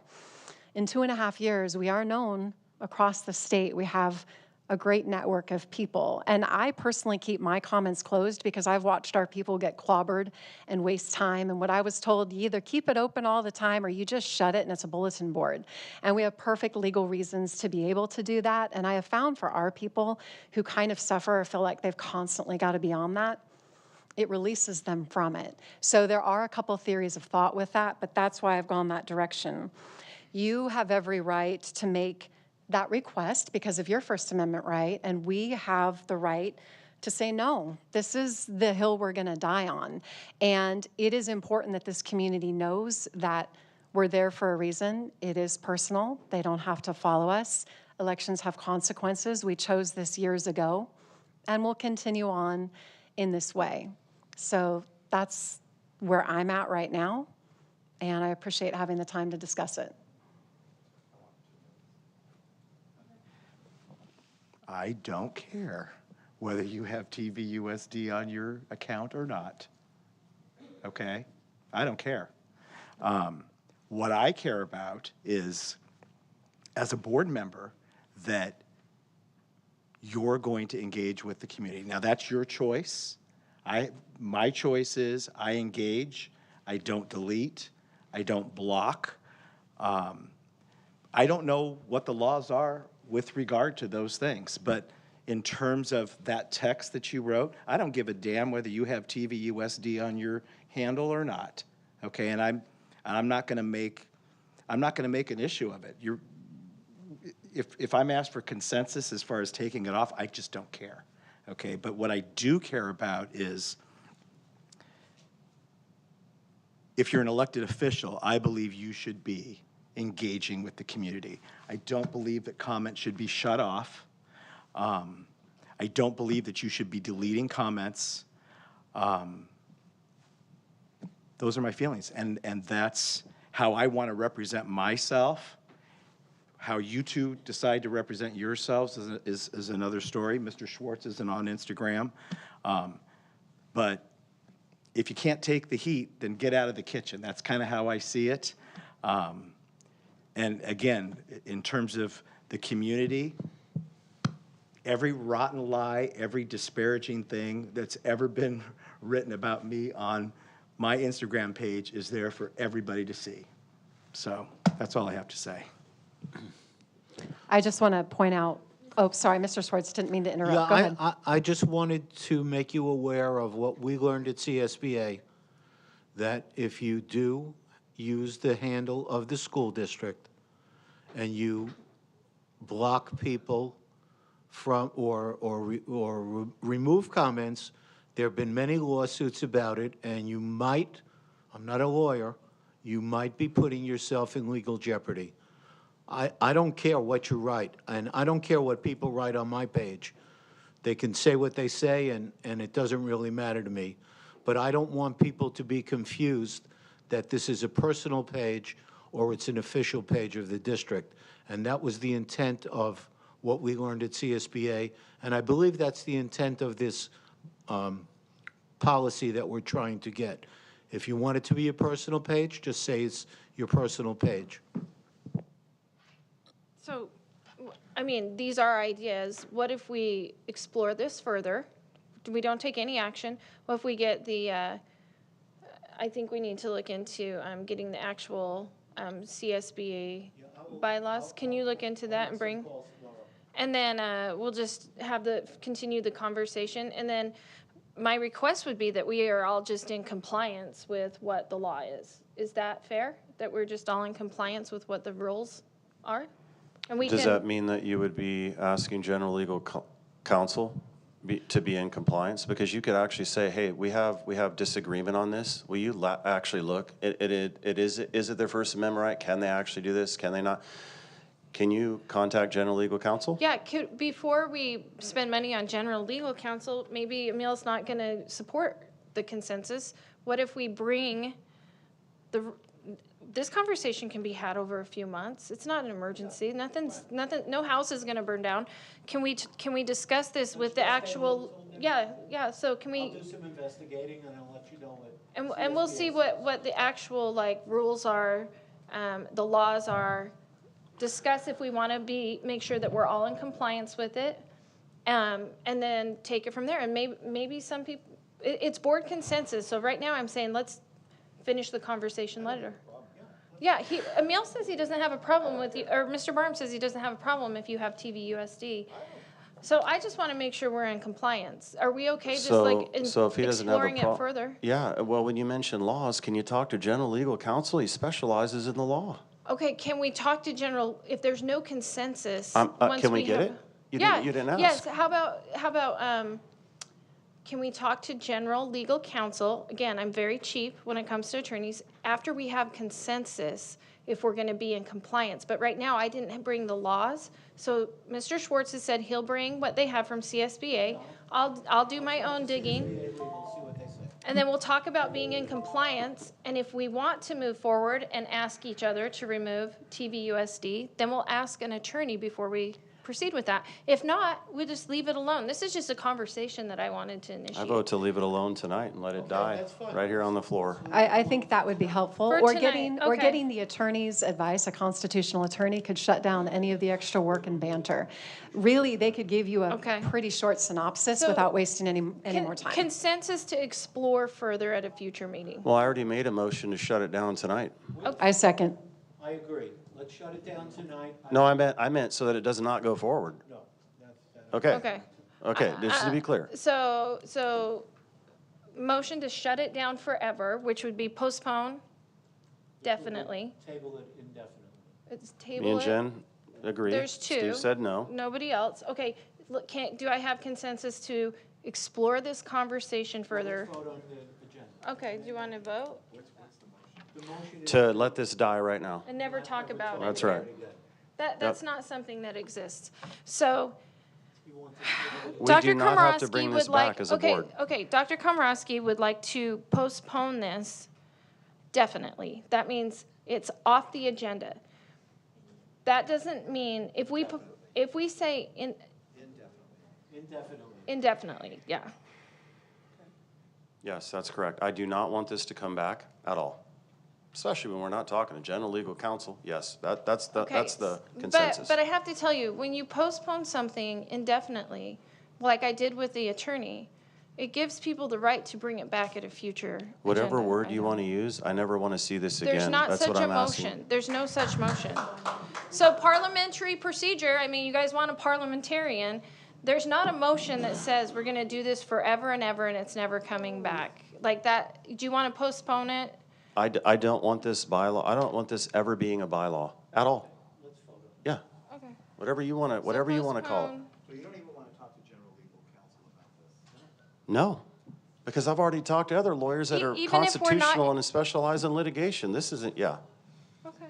So what are we going to do? Board consensus. Are we going to talk about it again? Yes. Okay.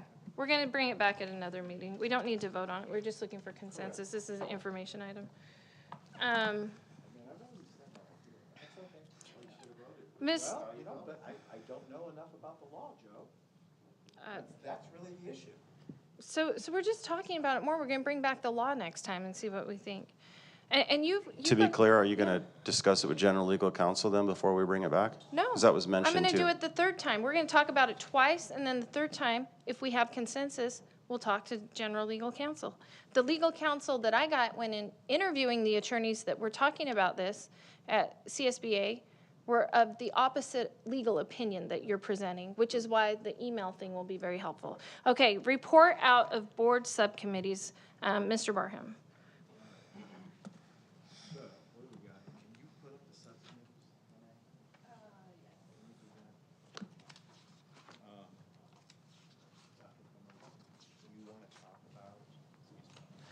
Do you want to talk about our accountability subcommittee? No, unless we're going to have a report out officially. I mean, I'm going to talk about it a little bit, but I wanted to give you the opportunity. No, we're in unison. You want to talk about it? Yeah. Okay. Yeah, I didn't prepare to talk about, that's why. But yeah, Okay. we're in unison, so you can talk, yeah. Okay, so the accountability subcommittee, in the next 30 days, we're going to be unveiling the basics of the program with our executive management team, our directors, basically our philosophy of accountability. In May and June, we're going to start solidifying data, setting specific, concrete, and measurable goals in these areas, in mathematics, English language arts, school climate, and absenteeism. That's what we have agreed to do to start. In June, our principals, we will, the data from the state testing will be in June, so that will give our principals an opportunity to set those measurable goals in those areas in their strategic plans in June. And we should be able to roll out this monster, because this is a monster, this is huge. It takes a long time to develop this kind of accountability system, considering the fact that in TVUSD, we've never really had it formally. So it takes a lot of work here. So actually, to perfect this, it takes years. So that's why we're starting out with math, English language arts, school climate, and absenteeism. But that's basically the plan, and hopefully we can take action on this in the month of July, right before school starts. Go ahead. Go ahead. Well, Mr. Barham said, and there's also safety. There's a couple other things that wrap up in school climate. This is all going to be aggregated, these goals attached to principals, attached to the directors, assistant directors, all the way up to Dr. Woods. This will be finally an official evaluation to where the board can say, we're holding you, as the CEO of the district accountable, but in a good way, because we've had buy-in with the bottom up as far as principals, directors, assistant, soups, and we've had a lot of work. This is a lot of work. Including the board, by the way. Yeah. Well, yeah, exactly. That's correct. And there's a Good lot call. of buy-in, but it actually holds the district accountable. And, like I said before, as far as, evaluating the superintendent, this is massive, because if you fail, everybody underneath you is failing somehow. So it's accountability all over, and the district welcomes it. So I think it's really good in that sense. Yeah, I think it's great. Okay, special ed. I love this one. We actually had our first subcommittee meeting on family partnerships this week. There were teachers, administrators, and we had one parent representative there as well, plus input from other community members who are parents who were not at the meeting. That input was taken into consideration as well. Thank you very much. But the major topics that were discussed in terms of family partnerships were the transition meetings that take place as special education students transition from one school to another, from elementary to middle to high school to post-secondary life. And the second major topic that we talked about is how do we get more families involved participating in the many, many, many trainings the district offers in terms of the resources that we offer them and their children. And from here, I'm going to let Mrs. Deas speak to what she thought of the meeting and what next steps are. Thank you, Mr. Barham, and thank you for entrusting me with the opportunity to help lead the subcommittee, or at least facilitate it. But exactly that. Our goal in this committee from the get-out when we were establishing our focus and norms was to develop tangible, implementable results in ways that took the conversation to things that could be immediately done. Because if we're going to be spending the time to do this, we want there to be action attached to it. It was a really powerful meeting. I appreciated all the conversations and the feedback. And just to reiterate what Mr. Barham said, and thank you, Dr. Anderson, for being there as well, is our Community Advisory Committee it's got a lot going on, but we want to be able to increase our communication with our families to know what all of that is. So along with the CAC, and it gives me a great opportunity to give a plug. April 16th is our CAC Resource Fair and Showcase at MSJC. We're partnering with Marietta Valley Unified School District, and things like that come out in our community connection and our staff connection. So we really are encouraging our parents to look at that information. And then also looking at the consistency in our transition meetings, but most importantly, the ways and means and venues that we participate in parent communication. So thank you, Mr. Barham. Yeah, and our next meeting will tackle in the next meeting with regard to this special ed subcommittee, we will tackle the topic of attainment and retainment of staff. So that'll be next month. Okay. Mr. Schwartz, so now we're going to move on to fiscal budget priorities. Do you want to speak to that at all? Oh, I was going to talk about. Yeah, you're on the subcommittee with me. Yeah, I know.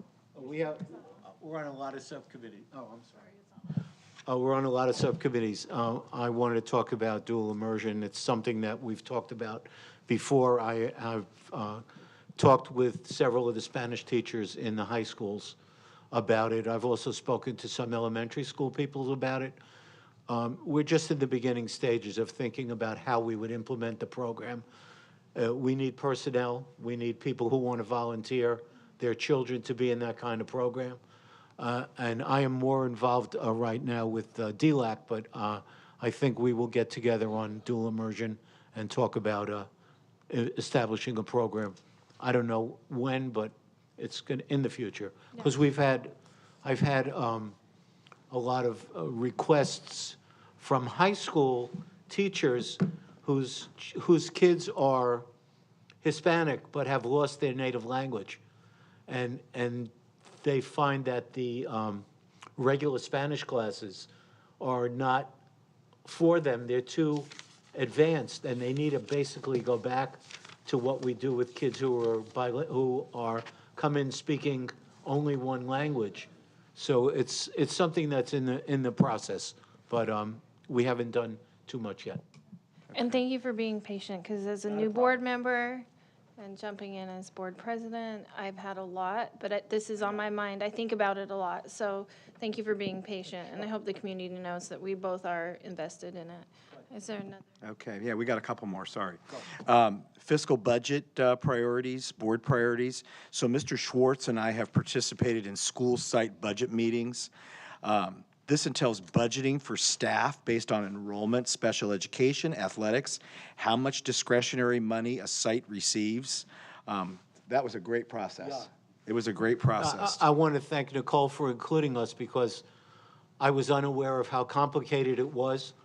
When someone said to me, the budget process, I just thought we were talking about the district. But when we sat with the principal and all the staff of the school, and each one was pitching for what they needed, and everything was basically based on enrollment. Yeah. You don't have bodies, you're not getting the money. Yeah, and there Or was the- two or the dozen staff. people, 2 dozen people there. Oh, yeah, the room was full of people, yeah. some who I didn't even know. Yeah, and professionally collaborating. Yes, it was great. And going back and forth in terms of building this budget. It was for Great Oak High School.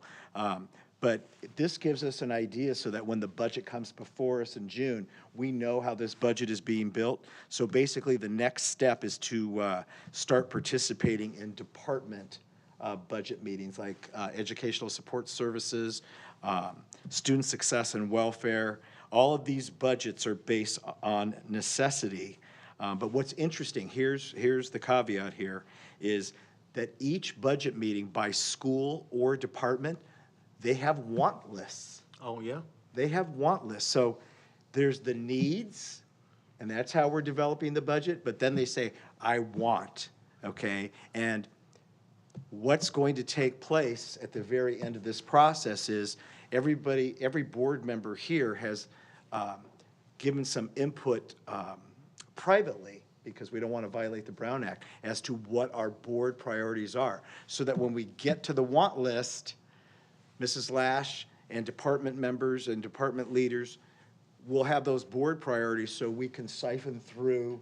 We can't just say yes to all the wants. No. So the wants will be based on what the board priorities are: academic excellence, student safety and belonging, community engagement and transparency, financial responsibility, and resource allocation. So we're going to have a very good sense of how this whole thing is being put together, so that when we come back in June to vote on this budget, we're going to know what's going on.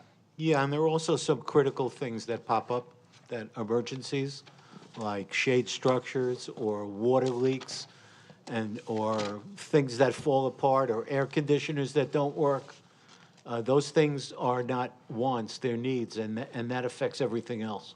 So even though every school has its list of what they need and what they want, it could change based on, you never know what's going to happen. Yeah. Okay, last one for me. Grading Subcommittee. We will meet tomorrow. First meeting on, yes, Mr. Schwartz and I, on the 26th.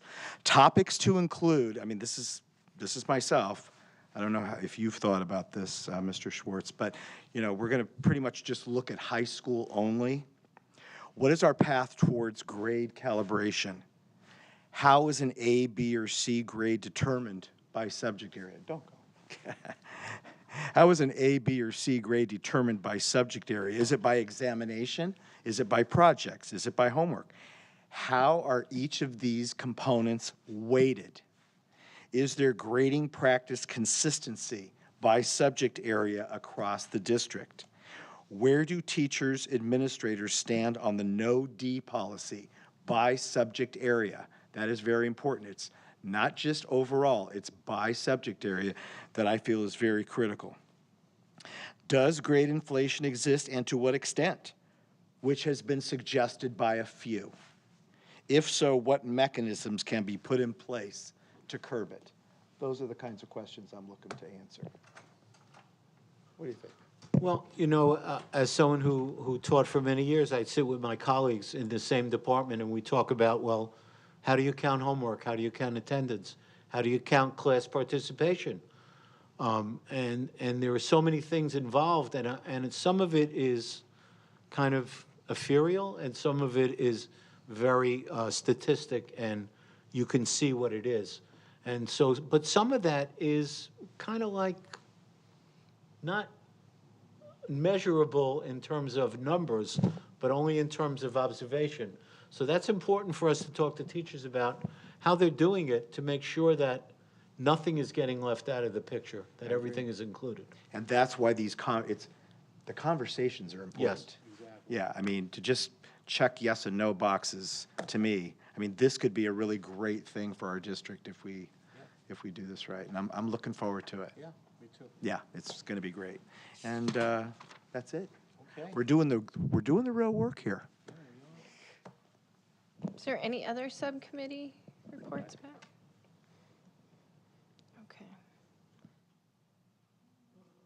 Okay. All right. The last information item is a discussion of, let's see who's here. Did everyone leave? Is Mr. Diaz here? Or? Mr. Diaz is in the back. Oh, I can't see him. Oh, he's There he standing is. up. Okay. This is a discussion of proposed ideas surrounding staff conduct. And I just, before I read what I've written down, you can go ahead and start the time. I just want to explain what inspired the thoughts on this. So we all kind of, Emile, you make reference to your teaching degree. I was a general dentist for 20 years before I retired, and I have a huge belief in referring to specialists. So it's just an idea that I have, and I know that there are times that we ask our teachers to take on a lot. So like in dentistry, general dentists can do a lot. We can do root canals, we can do extractions, we can do a lot, but it's my belief that the experts are the ones that are best to handle those things. I do have friends that are general dentists and they can do great extractions, but I do think that sometimes we don't know who the best of the best are. So I'm a huge believer in referring to specialists, and that's what kind of inspired these thoughts, is like putting things in the hands of specialists and qualified people. So if you see me and you have an impacted third molar and it's horizontal in the bone, you're going to go see one of our local oral surgeons to have that removed. So in the spirit of referring to specialists, I've thought a lot about Assembly Bill 1955. It has some good language about qualified professionals in it. In my mind, that's the specialist. So I'll just kind of read my statement. The intent and purpose of like discussing ideas for a possible policy or something regarding staff conduct about sensitive topics. So I know that it is a subject that is important to all of us as a board. And I think that it is important that we create policies and procedures to provide our staff with guidance on how to best respond when having discussions about sensitive topics that might be outside of their area of expertise. Why do I think that we should do this? I think staff should always provide a safe and supportive environment for the students while making sure that sensitive topics are addressed by qualified professionals. So you'll see me use the word qualified professionals over and over.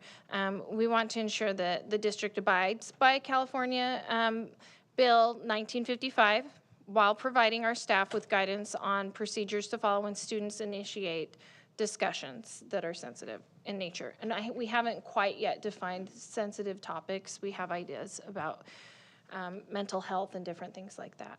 And then the goals would be to see a policy and procedures developed that provides staff direction on who to contact, which would be our qualified, sorry, like I keep saying, want to say specialists, so I'll just keep saying specialists. Our qualified professionals, our specialists. So I think that we'd like to see a policy and procedures developed to provide staff direction on who to contact and how to contact these people when these types of situations come up. We do have numerous qualified professionals and, again, in my mind, specialists that are specifically trained and qualified to support students with these types of matters. I think we always want to make sure that our instructional content and discussions are always age appropriate and tailored for the developmental needs of our students. I think that the staff needs to know how to refer students to appropriate resources. That's something that, like, as a dentist, I need to know who am I going to refer to, and I inform my patients on how to get there. And we want to adhere to Assembly Bill 1955, which is something I've been studying more, while also ensuring that we abide by federal law. So the next steps I'd like to propose that the governing board provide direction to the district to work with staff and the association to consider, like I said, my idea of specialty referral within the district on this type of policy.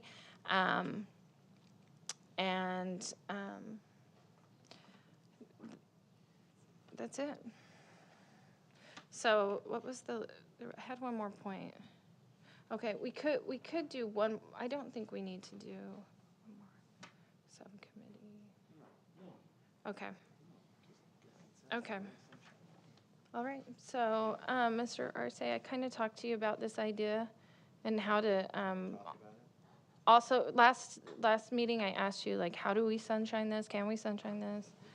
Yeah, and I heard that part of the goal right now is to provide the district direction on achieving such policy. So I think what we would likely want to do is make sure that the associations are aware that we look to sunshine something along these lines in our reopener process, and then bring it to the negotiations table to see if there's anything related to impacts and effects, and develop a policy with those goals and objectives in mind. Yeah. Do I have any board discussion? No, I think it's important. Having been a teacher and having students sometimes come to me with issues that I didn't really want to get involved, I would refer them to the school psychologist or the guidance counselor or the assistant principal or somebody, because I really didn't want to advise them and give them the wrong advice. And it really, especially with things that are personal, it's better as a teacher to be separated from that than to participate in that discussion. So I think it's a great idea that we are looking out to make sure that we're meeting the needs of the kids. And whatever they are, they're reaching out to someone. And I think, as you said, they should be referred to the specialists, the people with the best knowledge of how to deal with it, rather than the teacher handling the situation. Mr. Barr, since you're giggling. Yeah, I mean, I'm sorry. It's okay. I just, because I concur with you, I mean, as a classroom teacher, I always felt like I, from the first day of school, I set boundaries that I'm the math teacher. Don't come to me with personal issues. I just didn't feel like that was my job. But it did happen. Sure. I mean, kids came to me with issues of sex, with pregnancy, with divorce. I mean, they were very personal things, and I always listened. I just didn't feel like it was my place to offer advice in those areas. And this was 2018 and prior. And for myself, I couldn't get to the classroom phone fast enough to call the counselor and say, you know, that this was going on with this kid. Sure. Now, I know we have laws now that we need to consider, and it's not the same, but, you know, there's teaching responsibilities, and there's professionals that are licensed and qualified to handle these types of sensitive issues. Correct. That, to me, really shouldn't be in a teacher's hands, but you're not going to really stop that either. I mean, some teachers are going to go and take another step maybe because, but not qualified. So I think that we need to, like, develop some kind of a policy here with our association, and I think it's really important for the benefit of our kids that we do this. I just wanted to add, I'm not talking about being a mandated reporter. If a student comes to you and says they're being beaten or abused, exactly, or something like that, or suicidal, well, there is a suicide policy where we notify the parents. Yeah. But as mandated reporters, we have to report things like that. But as Emil was saying, there are certain issues that we really don't want to get involved in because you don't know what's behind the question, and it's best handled by a I've seen teachers overstep and get in trouble. Yeah. You know? So.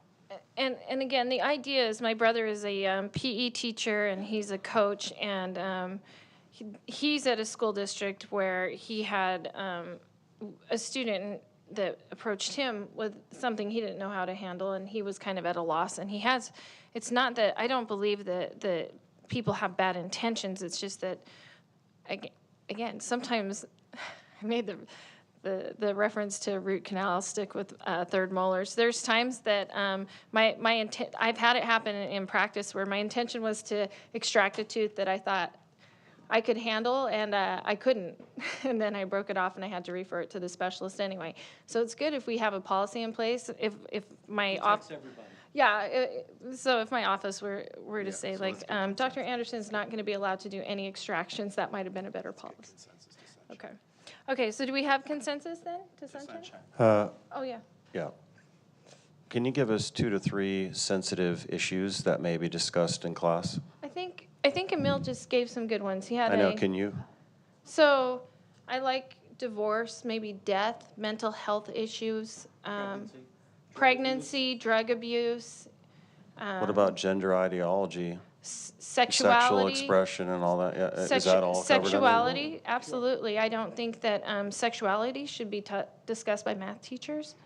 So I think there's a lot of mental health. I don't want to talk about it. I don't want to. We're not, yeah, I feel like we want this to be for the teachers, not for. Yeah, well, the reason I ask is what if there's a teacher that says, well, this is a safe space and I'm going to talk about this with students. How are you going to deal with that? That is the litmus test. We don't want to talk about that right now. Why not? This is transparent to the public. I know that, but we don't want to get, we don't want another unfair labor practice charge. That's the issue here. Let the association and the district. I have an idea, and we have 2 teachers that support it. We are trying to work on the language. We need to define, I keep using the word specialist, but qualified professional, so we need help defining qualified professional. And I have sensitive topics that include sexuality, divorce, mental health. We haven't defined these yet. These are ideas. They might not end up in it. I mean, do you have, throw one out there, Mr. Schwartz, do you have any? Drug abuse. Drug abuse is a good one. That one. Homelessness. Homelessness. Lack of food.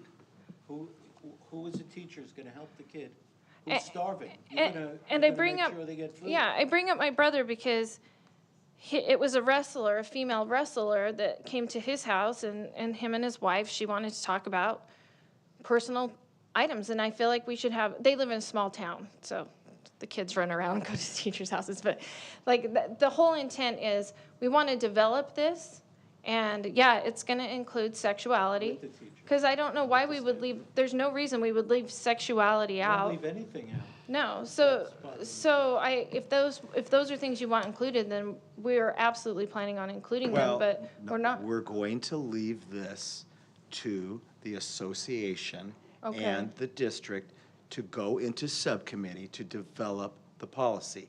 That's it. Okay, I don't want to say anything more. I feel like, I don't want to say anything more. We can present these ideas because okay, we want to create these this. are talking points that we need to negotiate here. Okay, and that's all, because we're going to get ourselves in trouble if we keep talking. And if we present a policy ahead of time. Yes. So we're open. And I can see your frustration, but I want accountability and transparency to the public. So to simplify, you're saying that the union and the district will create the policy, correct? Yes. Or begin the let negotiations, me ask Mr. right? Arce, Is that correct? Actually, no. I don't know. I have to ask Mr. Arce. You said association, so I just wanted to be clear. How does it work? Because I don't know. Just like last meeting, how do we sunshine? How does it work if we want to create a policy? I don't, we've kind of laid out our ideas. Do this again. So how do we do it? Sure. I think to ensure that we engage the association in decisional bargaining and negotiating the impacts and effects that such policy could have, I think we sunshine it as part of the reopeners. We put together a subcommittee that takes a lot of those ideas, and I will represent the board in terms of direction provided by the board. And then we start crafting some type of board policy, relevant administrative regulation, and I keep the board informed on the progress. And as soon as we've got a fair policy that represents those needs, we bring it for board approval. Okay, so we're trying to do this. This is new for me. We're going to try to do it. Please don't try to like impose anything that would lead us to failure. Like, I don't know how it goes. I ask Mr. Arce all the time, Let me talk. what do we do? This, What's our next this is a step? process, and at the end of the day, Dr. We have to go through the process. We have to go through the process, but if you don't like the final product, you'll Don't vote vote no, for or it. we'll kick it back. I mean, we can do You those can things, but do just you vote see what no I'm for it saying? if you It's don't like, like it. I know what you're looking for, but I don't think we should say much, okay? Let them develop the policy. If we don't like it, we can always kick it back to them, okay? And it's a negotiation, bottom line. And this is how we got in trouble before, and that's why we want to do the process correctly. And the best thing to me is, don't say anything. We have three consensus. We do have a consensus to Sunshine. And so then Yes. just keep me posted on the next Consensus, Dr. steps. Komrosky? No? I need 5 minutes. Okay, So you can get. Are you gonna?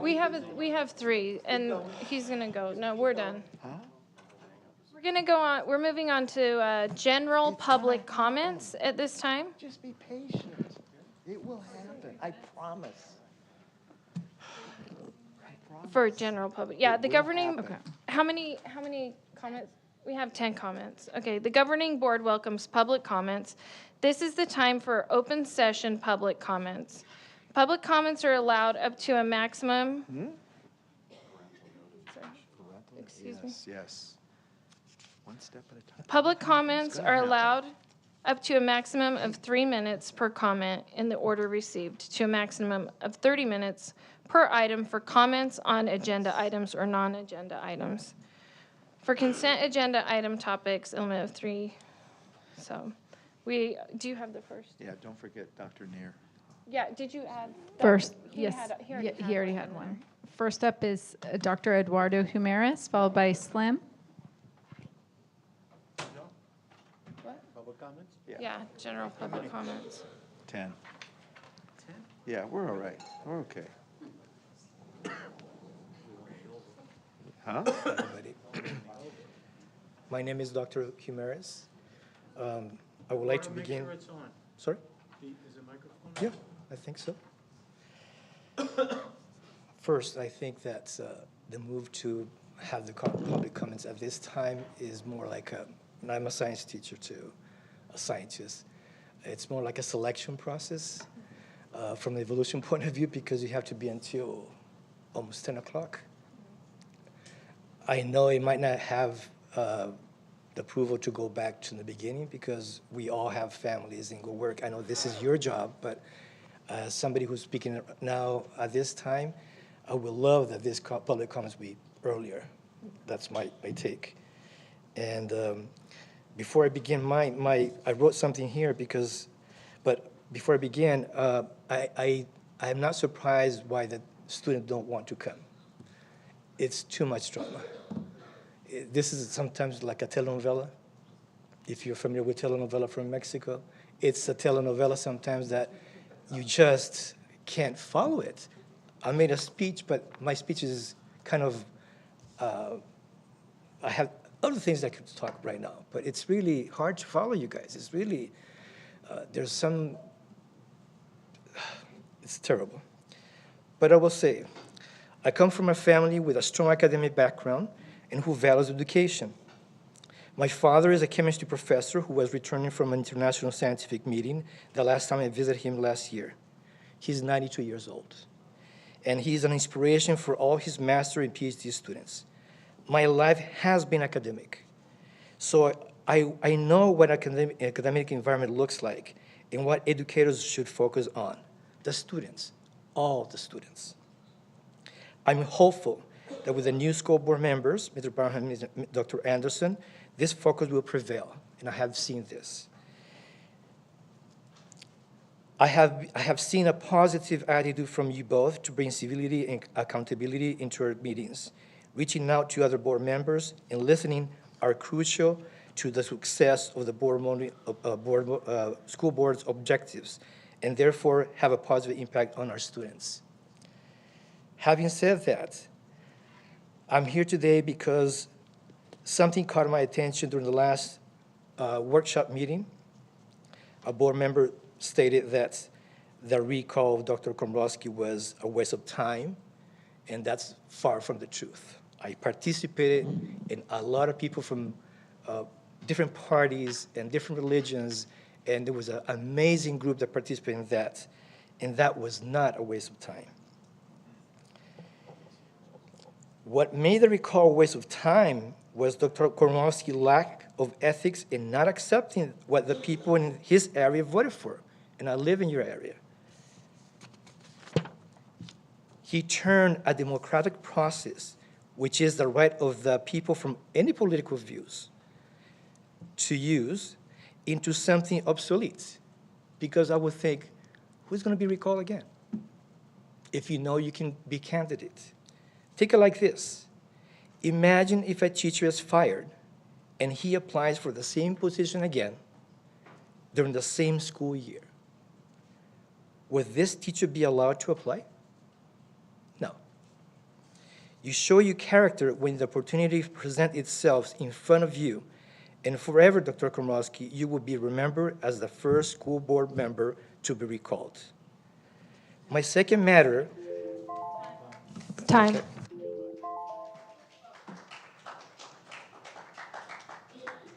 Slim?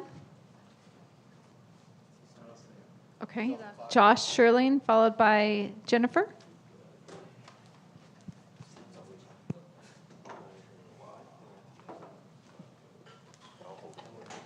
There's nothing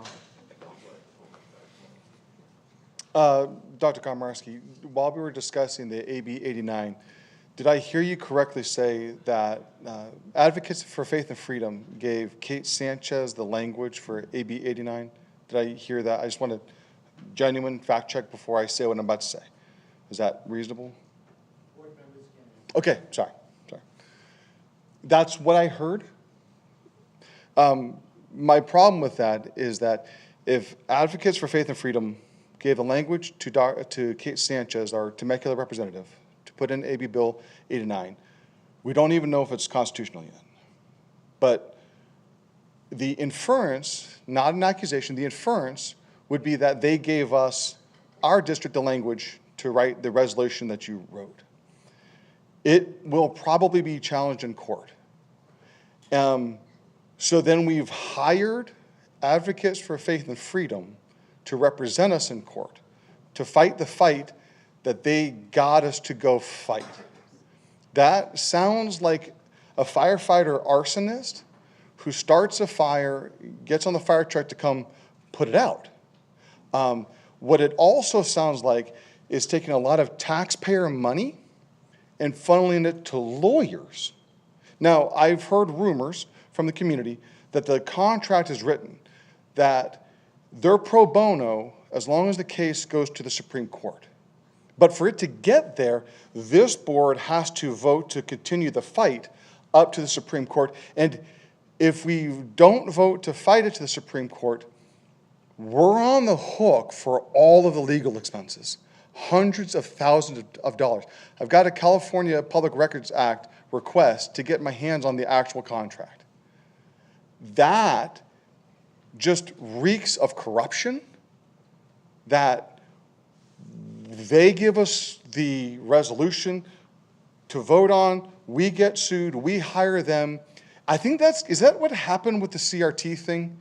Did they write that resolution for us? Did we get, no? Okay. It just feels like financially there's a lot of this going on because those lawyers are here in Murrieta. And this is just, I'm not a insider, I don't know what's going on, but as a reasonable person, it seems really fishy that you'd made a statement that they gave her the language and then we're probably going to get sued. It doesn't sound like good governance. You can see the hat. I'm just looking for boring and good. So, thank you. Thank you. Can I offer a point of clarification? No, we have to wait until the very end of public comment. But I'd Next- like... No, you can't. No, not till It the is end. parliamentarian rule that if you know the answer to something, you can correct it, but I can wait. No, we're going to wait till the end of public comment. Okay. Jennifer, followed by Dr. Neer. Okay. Kind of made comments here as the meeting progressed, so I'm going to be scrolling. First, I wanted to thank Mrs. Diaz for the meeting we had a couple of weeks ago. That was great. And I would like to thank Mr. Barham, Mr. Schwartz, Drs. Komrosky and Anderson for addressing my concerns in regards to SPED and the shutdown of the DOE. You guys were great about following up with me, and I know it's still a big concern in the SPED community, and I will be continuing to have questions and be in touch, but I thank you for your openness. As for the AB 89 endorsement, I'm disappointed but not surprised. The handful of trans kids in this district heard each one of you.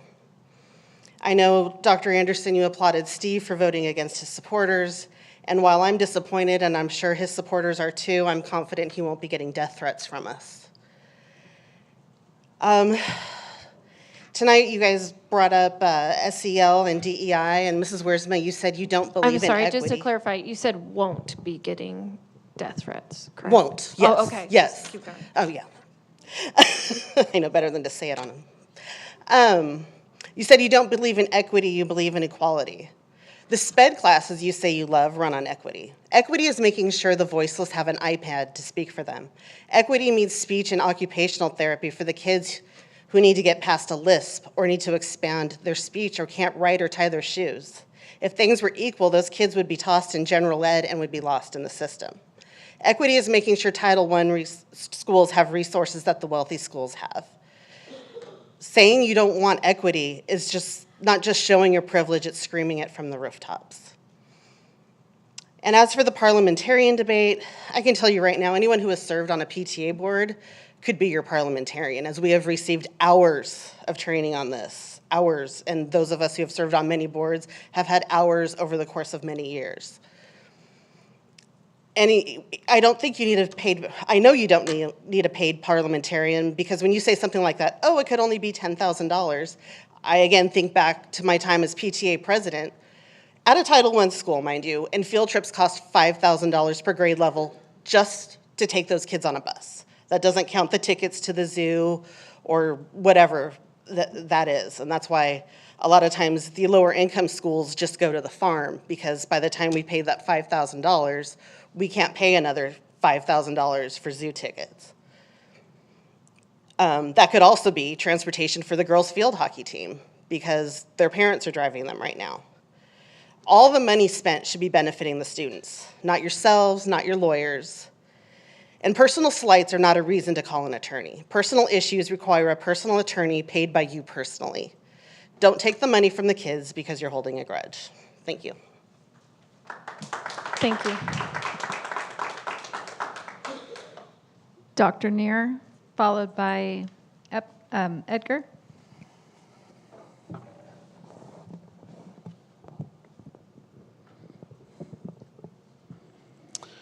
Authoritarianism has no place in our schools or our community. History has warned us. Authoritarianism doesn't arrive overnight. It creeps in slowly. The erosion of democracy doesn't start at the national level. It starts in local institutions. It can start here in this school board.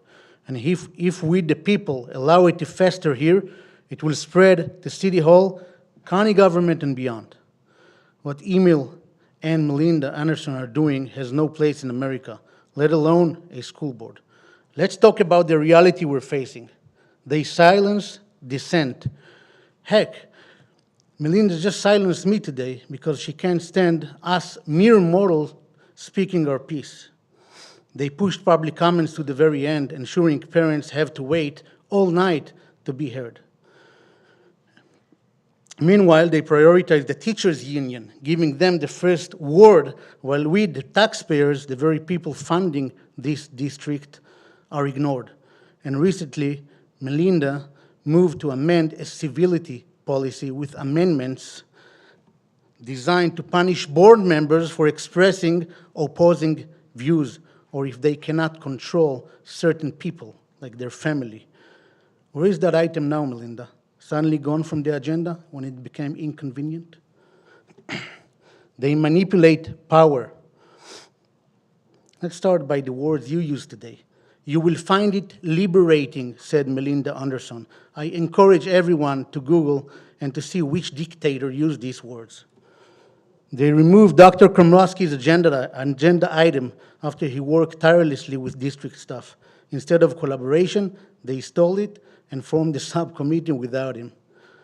Melinda lied to the field hockey parents, promising a meeting, and she wasn't present on the dais. Jennifer Wiersma, who spent over a year defending and building the parental rights policy, was pushed off this very committee when you guys took over. Then we saw you refuse to work with Jennifer on the drug awareness subcommittee. They abused faith to justify the rule. Email students this very day and told us that God, not the voters, put him in his seat. Think about that. Now we as people have a choice. We can let this slide or we can send a clear message. We do not accept authoritarian rule in Temecula. If Emil and Melinda refuse to respect the democratic process, then we the people must demand their resignations. This is our district, our community. Enough is enough. Thank you.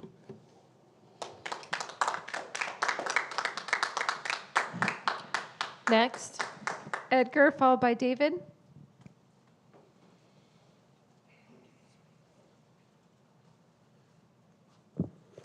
Hey, board staff, good evening. Good to see you. Didn't make it earlier today. I didn't know we had a spotlight. We usually only had it once a month, and since it was the second meeting of the month, I didn't plan on being here at the very beginning, since I had a meeting from 4 to 6. Anyways, first I'd like to recognize all our teachers who did open houses on Thursday. I'm going to bring it back to students and teachers who were doing the work right before they're going off to spring break. For many elementary teachers, that means preparing for months to get art projects and writings on the wall to display, so that would be a positive environment for students and parents to come. Many elementary teachers have their students guide them around and show them all the different work they've done, how they've progressed, showing them little profile books of how they did in August compared to how they're doing now. As after spring break, we tend to focus more on state testing and a bunch of other little things that come across, and wrapping up the year, which happens really fast, especially in elementary, middle schools, and high schools as they're trying to close out grades. Another part I'd like to mention is that the tentative agreement that you passed at the last board meeting was ratified by our membership right before spring break. We had 820 of our members, which is about 62% of membership voted on it. 94% approved it, and so that got to move forward. I'm sure you heard the news in closed sessions, which was a big move for us to be able to accomplish right before the break. And lastly, I know there's a big conversations about wants and needs in the budget. We have over 100 temporary teachers here in the district. They're all wanting to stay committed to TVUSD, as I brought it up this last time. The district did send out a message from HRD, hey, we don't have anything for you yet, but in the meantime, you know what they have to do is start applying for positions in different districts. They have to apply to pools so that they can cover themselves in case a contract doesn't come back from the school district for classrooms for next year. So when you're looking at what's happening over the next month, know that there's about 100-something teachers who are waiting for a contract to come to them, because they've already spent a lot of time with our district PD, learning our different programs, and want to stay connected to the communities that are there. And so I want you to, when you stop by to schools and visit, go talk to a teacher who has a temporary contract and ask them, how are you doing and how you like TVUSD? I'm sure they're going to tell you that they love to be here another year and they love to receive a probationary contract. Thank you. Thank you. David, followed by Allison. Good evening again. I just want to say that when it comes to my kids, I'll wait here until I turn to dust if it means that I'll get y'all to listen. And in some cases, I might have to do that since I can't seem to get an email response back from some of you. What I want to talk about is, really quickly, time and how we spend our time. I also take pause when I get my bills, but I really do appreciate Dr. Komrosky taking a look at some of our expenses that looked a little crazy and bringing those up. And I appreciate that we always have an answer for those questions. Time should be spent that way, paying attention to the details. That's what you're up here to do. If you put half as much effort into the details as you do defending your social media accounts, our kids would be in great shape for the future. They should be spent on things like when you're in a curriculum committee, paying attention to the curriculum so that whatever is in that curriculum cannot possibly cause offense. But no, let's spend it talking about social media. You're listening, but only to reply. You're not listening to understand. You got to start doing that, all of you. If you're going to tout a law firm's abilities, they should probably know who Jim Crow was if they're going to make arguments about racism. I love that we're spending time trying to support our girls, but here's a fact for you. The single biggest threat affecting all of our young ladies on our sports teams is the funding that they get and how it's 50% of what their counterparts on the boys' teams get. You really want to address the disparity and the inequity? That's where you need to look. It's in the details, not on your social media pages. Thank you. Allison, followed by Upney. Allison? Okay, Upney.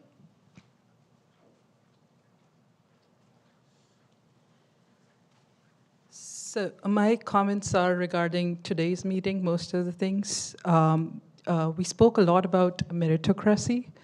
I would like to remind people that most of the people on the dais on this side are here based on merit, and the people around here are here because of the will of people.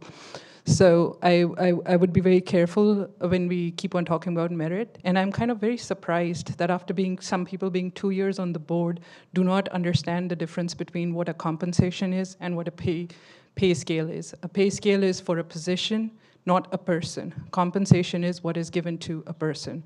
I'm really surprised after having like a COLA issue and all of that, we're still getting into this over and over again. Then we also had a really uncivil discussion again about like investigations being mentioned or insinuated. I would remind everybody when we mentioned point out somebody that applies to all board members equally. When you're saying somebody's under investigation, everybody, it does apply. So when we ask the lawyer whether we can do it, and when we mention personnel matters in open session, we should ask them that too. Then we, again, after 2 years, we still do not understand how a purchase order works. This is not unique to the school district. And we have had this discussion multiple times on why the legal purchase order is here. I think Mrs. Lash has gone over it multiple times for legal bills. And then there is like a lot of mention of First Amendment rights. I'm going to send you the copy of the First Amendment lawsuit since it bears my last name as to why it happened. It's not over a single word. It was because of a very dictatorial president throwing people out of the audience. I will send you all the copies so you can read it. There are affidavits attached of multiple witnesses whom this happened to. It's not about a single word. So all the champions of First Amendment is towards the government. First Amendment free speech is there, time and manner can be regulated. I cannot get up in the middle of the night and say like, oh, I have a brilliant idea, I need to go knock on a board member's door. That is not public time and place. That's not the time and place to put out your views. And when we talk about free speech, you guys are all government officials. You have rights, your First Amendment rights as individuals. There's nobody stopping you from expressing your personal opinion. Then social media, I'd like you to be very careful when you post comments. When people say like, oh, I talked to you about the vote and my mother-in-law heard that you said that, then somebody sends a picture of two people at Starbucks who met together, it is a Brown Act violation. So be very careful what you guys post on your social media, your personal social media accounts. Thank you.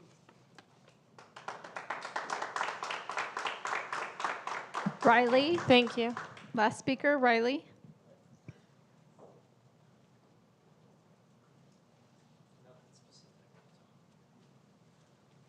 All right, so it's nothing specific I want to speak of, but just a few tiny things. So the first thing with the social media is that I think, Stephen Schwartz, you might be mistaken with board members and other politicians getting in trouble with using it.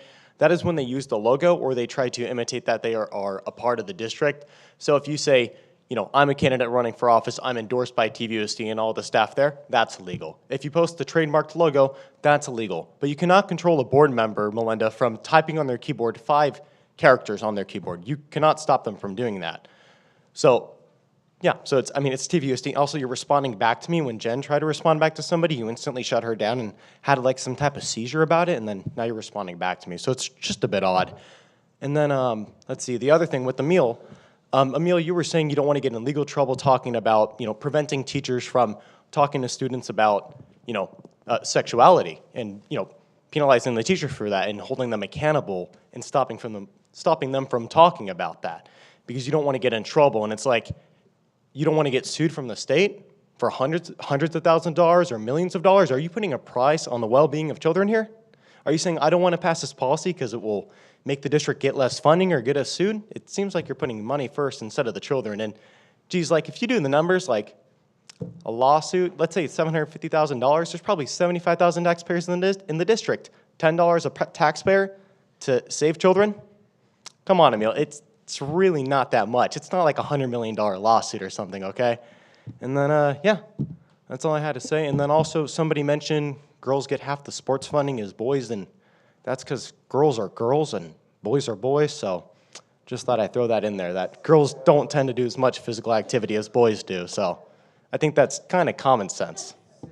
So, and also I'm being interrupted, Melinda, and one of your campaign promises was to keep a quorum in the room. I can add 30 more seconds for you since the public interrupted. I did that for the board. Wow. That's essentially all I had to say, but it's ridiculous. Do you want 30 people more interrupt seconds? a lot, so I would appreciate if you could stop them I'm sorry, from I making got enough noise. distracted. I can add 30 more seconds. You're good. And then also, Emil, when we had that 15 minutes on, what was that, Q7, you were looking at the timer counting down so you could finish your point at the last second so that Dr. Komorowski could not respond to your point. You did that on purpose, Emil. You were looking at the timer to try to stop Dr. K from responding, and you were abusing Melinda's time policy. So it's a whole mess up here. It really is a whole mess. So thank you. Thank you. Is there who's next? Okay. Mr. It's just quick. Mr. Arce, do you need the negotiations update? Did we already do that? What? I'm hearing we're done. Totally up to you, yeah. I think we've been updated, so. Would you like to go over? Just a quick update for Yes, the community. please, thank you. We look forward to a couple of additional negotiation sessions. We will actually meet with CSEA on April 18th, with TVEA on April 14th. And I think you may have heard throughout the discussion today, I want to inform the community that the district will be going through the process of sunshining articles in the collective bargaining agreement for negotiations at the next board meeting. And that's the community update. Thank you. Okay. Now we have board member comments. And we will go in voting order. So do we start with Mr. Schwartz? Yeah, I don't have too much. It's been really quick since the last meeting. I did have the pleasure of going back to Temecula Elementary School where I read to the second grade students Read Across America. And I promised them a treat because those kids were so wonderful. So I brought some ice cream for them the other day. It's not a big deal, but they were so appreciative that somebody reached out to them to give them something special. And it's something that teachers do all the time, and I still consider myself a teacher. I will be giving a scholarship award at Dollars for Scholars, a personal award to a future teacher, which I decided I thought it was really important for me to do personally. So I have selected the students from about 50 applications that I got, and I don't know who it is because they don't give their names. So hopefully I'll get to meet the student at Dollars for Scholars and congratulate them. It's not a big deal, but it's a big deal for me to try to help a young person who wants to be a teacher. The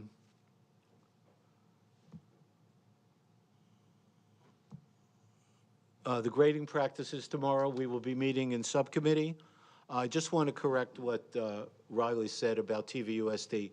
I was not warning anybody. I was just trying to let people know that what we heard at CSBA was if you use TVUSD in your Facebook or Instagram account, there are certain rules you have to follow, and if you don't follow them, you can open yourself up to legal ramifications. And I was just, hey, everyone can do whatever they want. I took my TVUSD off my other Facebook page, and anyone's welcome to come on it and comment and say whatever they want. That's it. I'm done. Mrs. Wiersma? So a couple of things. I do believe in the governance handbook. It does allow for a point of clarification or to correct the record. If there's legitimate questions, even within public comment, there can be a short statement. The statement that I was going to offer is the fact that Faith and Freedom did not write that resolution. So I'm happy to talk with you afterwards if you'd like more information, but they're not responsible for what we passed tonight. And it is exciting because that particular bill, it looks like it will be heard next week, so you can track that, watch California legislation. I would encourage you as a parent to reach out to the committee, make a phone call. Every voice matters. So I think it's important that we're all advocating for that. I found it interesting tonight that somebody again mentioned the importance of an earlier time. He's leaving, and it is late for public comment. And I think we've heard that from both sides of the aisle. So I'm going to bring back my idea to the next meeting in the hopes that we can accommodate everyone. And I also like the idea of e-comment because I've talked to numerous people who are just so busy, they could take 10 minutes and write an email, and if they knew it was read into the public record or a part of it, I think they would appreciate that. I am looking forward next month traveling to Washington, D.C. I know some of you have reached out to say, hey, can you ask these questions? And I will. For example, we know the Department of Ed is changing, right? People have asked, are students going to lose their breakfast and lunch? I've looked through information to point to the fact that the Department of Agriculture will likely take that on. IEPs, special education, we want those children to receive the services. And I'm going to find out if it is indeed going to be moved to the Department of Health and Human Services. Pell Grants from Grants and Scholarships, I believe, are coming from the Department of Treasury. I even asked Mrs. Deas in an email if we have that hope going back to special education. If funding comes back to the state, can we get it allocated where we need it? I hope so. I hope we have more local control. We have families that have moved here for the services that we offer, and I know in talking to Cindy in the union, she said it's not tenable what's going on right now. We have a lot of people that need the help, but we've got turnover with assistants. You know, we need to continue to hire people, give them training, hopefully hold on to them. So I'm hopeful that maybe we can look at that in being a positive for TVUSD. Last week, I know I only have a few seconds here, I was able to attend the California Policy Center conference. Really good. We talked about math. We talked about how important it is to advocate as a school board at the state level, and talked about some different ideas academically where we can really encourage our students and our staff to give everything they can to move forward in this next year. Thank you. Dr. Komorowski. Okay, I'll echo what Mrs. Wiersma said. We're going to CSBA, the Washington trip. Got a bunch of questions. Some of that I'll direct Dr. Woods for help with, and possibly Mrs. Lash can answer. She might have already answered some of these, but yeah, it's a serious thing. Department of Education will have an impact on the state. We want to know, is that positive or negative? I'll do my best to get some of that info also at Washington. And one of those items is agendized on a CSBA workshop, and it talks about the dismantling of the Department of Education, how that might have impact SPED. So do as much as I can there. I finished the ASB tours with the middle schools, which was awesome. The last one I did was James Day Middle School. I didn't know he was a two-star general in World War II.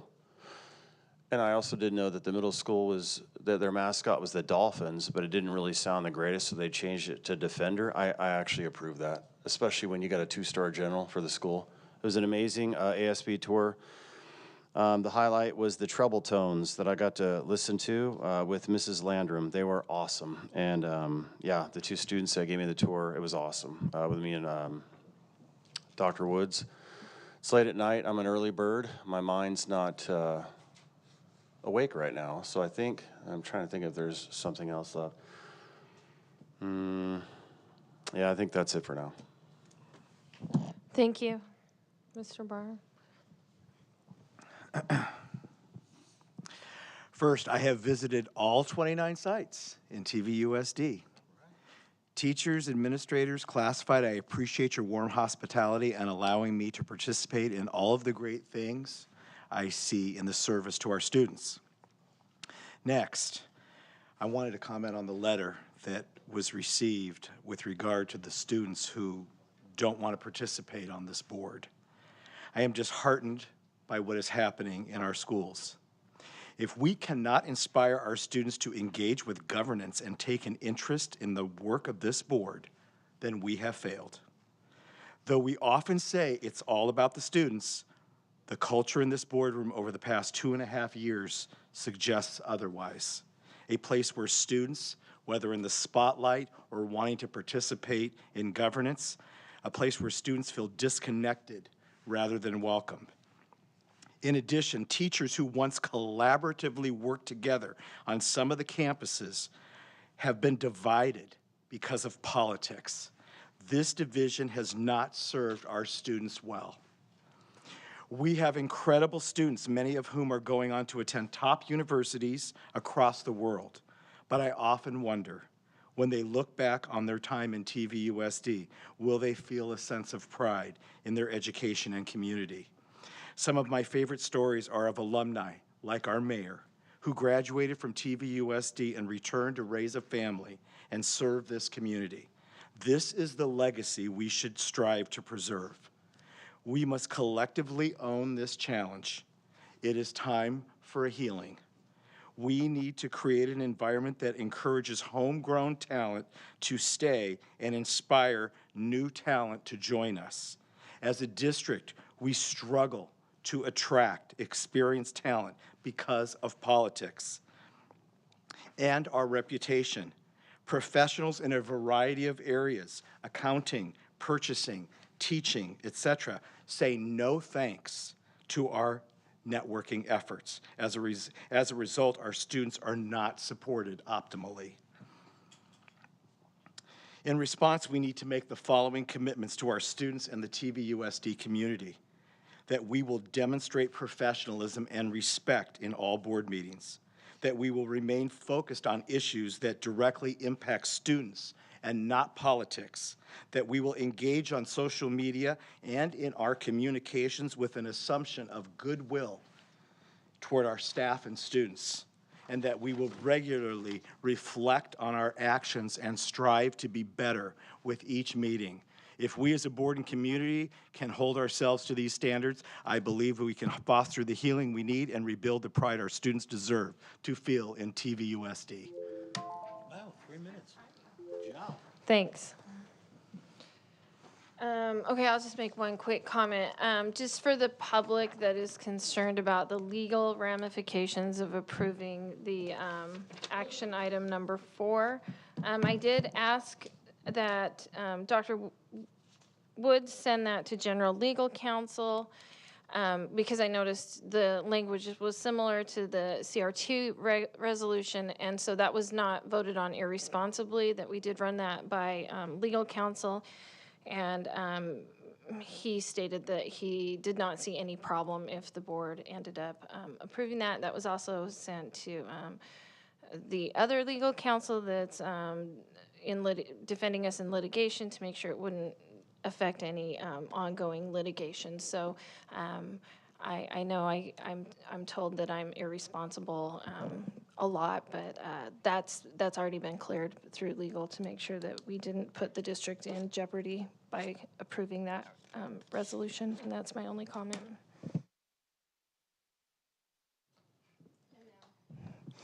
Dr. Woods. Thank you.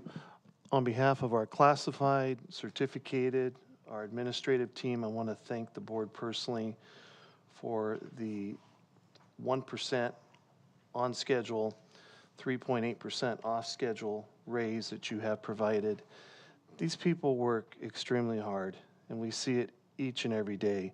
Even during a difficult budget cycle, I just want to thank you for digging deep. I saw you do that as a board, and I know you appreciate and respect what I also see each and every day, so thank you.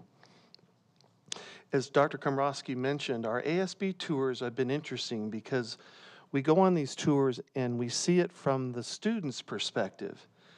And I have to say, it's been interesting even for me, a person who's done this for 35 years. When you tour a school with an adult, you see certain things. When you tour a school with students, student leaders, you see something a little different. So thank you, Dr. Komrosky, for making sure that happens. I learned something. And finally, all of you here on the dais, all of you in the audience, our staff, many of them are home now today, our students, our families, I want you to have a wonderful, relaxing, beautiful spring break. You all deserve it. I think we do too, a little bit up here. Thank you.